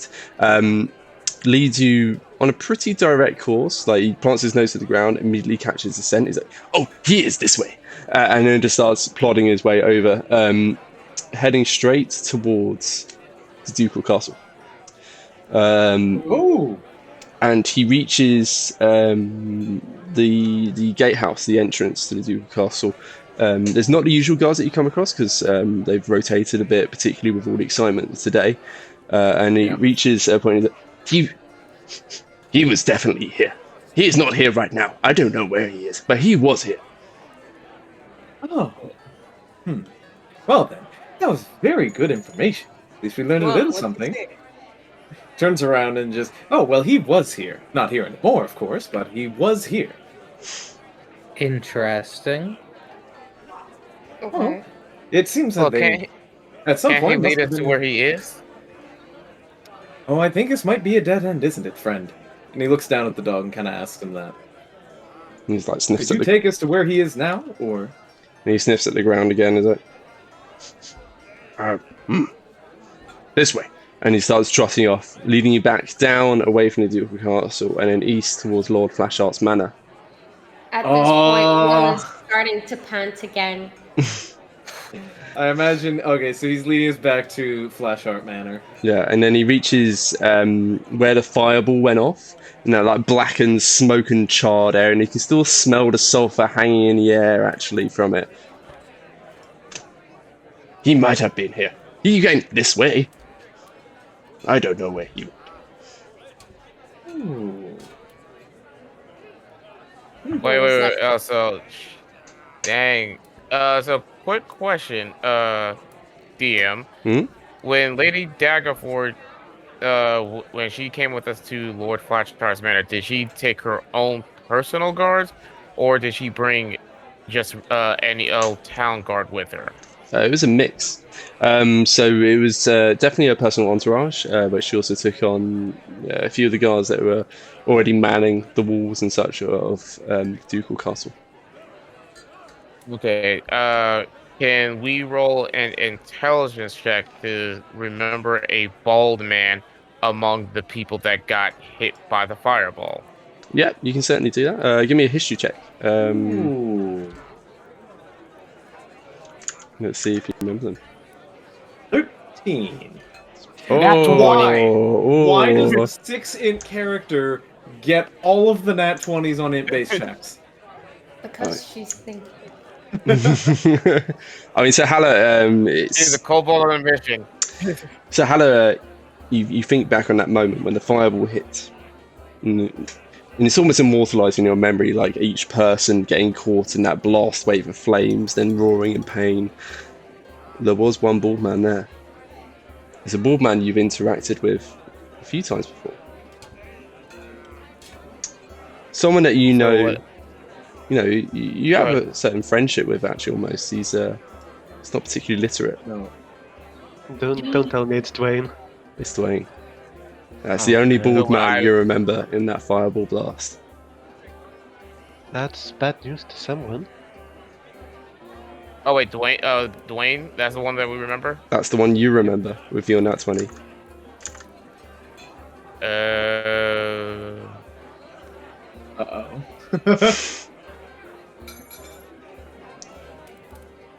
I don't know about what everybody else is doing, but as we get there, sticks. Like, Will is gonna just find a part of wall to lean against and just try and catch her breath, lift her helmet a little bit, warhammer in the one hand, shield in the other. Warhand. Yeah. That's another name for the Infinity Gauntlet, don't you know? A warhand, of course. Oh, Din. Hello. Yeah, no, she's exhausted. Clearly not yet recovered. Okay. As Borok passes by, looking honestly rather spry. He literally regains absolutely everything on a short rest. Get everything back. Oh yeah, like Even Yeah, and Oh, he pretty the much just, long has- rest characters. and he just glances at her. God, had a bit too much to drink then, I assume. Oh, snap. Hobgoblin snap. Yeah. No, the drink is the only thing keeping me going at this point. But don't worry. I can I'm, perfectly see that, yeah. And just continues walking. Hey, So much hey! shade. He sits up, follows after Brooke. Hold on. You and me gonna have a problem? We'll have a problem tomorrow, I suppose. Whoever takes down the big one at the arena, You're on. you're on. I like that. Just gotta catch my breath first. So, We'll say that I just rolled a deception check of a dirty 20. If anyone wants to pick up that Hala made the connection, just connected the dots. Nope, we'll trust you. If Hala doesn't tell Yeah, her, I'm not gonna question it. Nato is not exactly suspicious of anyone, so if you had something to say, you'd say it. Okay. Yeah. okay, so Sure. Why not? Hala sort of connected a few dots, but for whatever reason decided to keep it to herself. The rest Nope. of you are free to make history checks as well, by the way. Dead man inbound. Da, da, da, da. So, I don't think Will's gonna think that somebody's gonna be in the guards of the Duchess, to be completely honest with you. I don't think she's in that mindset. yeah. Lyrian Ravenous, Yeah. you guys didn't make any history, or Burke, none of you made history checks, so you can. Right, there's Lyrian's, there's 10. Yeah, based on what we've seen, I would have just assumed that, yes, obviously that guy would have been by Flasheart's manor. It makes perfect sense he would be walking around there. Yeah. It also most likely means that, yeah, he's been probably arrested and taken to the castle at some point. Like, there's nothing in that that would cause suspicion to the Hobgoblin. Yep. 14 from Ravenous, it's just not quite good enough. So, you've tracked down, there seems to have been someone who's involved, as certainly at the gates, came to Lord Flasheart's manor, what's been described as a bald man who wears a gate uniform, a guard uniform even. By the dog has been described as a bald man. Hala's connected the dots, but it's not shown for her own reasons. I think with that, you conclude it as a dead end for now. Maybe pick up on it in the next day when harvest closed. More excitement for the next day. More excitement. Before signing off, can I say that when we all go our separate ways, Hala's gonna go back home, and what was the kid's name again that she said she was letting residents up in there? Michaelo. Michaela. Is he there? Yeah, you left him basically alone at your house. You basically offered him a place to stay. All right. So she's gonna go into the house and she's gonna go find him. Okay. Yeah. Sorry, Will? Is everybody just gonna be resting up for tomorrow? Pretty much. I think you guys troop your way back. Well, So Will. then in that case, Oh, sorry, go ahead. yeah. Oh, I didn't mean to interrupt you, but if everybody else is heading in, we'll let the others know. I'll catch you guys tomorrow for the arena. I'm gonna go and catch up with the nobles, to see if they figured anything else out while we were having our fun. Sure. Oh, interesting. Try not to get caught on your way. Breaking you once was quite a task. I don't imagine they'll get you anywhere safer next time. What's wrong? You don't appreciate the challenge, big guy? Tell you what, just in case Flasheart is stupid enough to make his way back here, Lyroon, Yes. you're a stinking elf. You don't need as much rest as everybody else.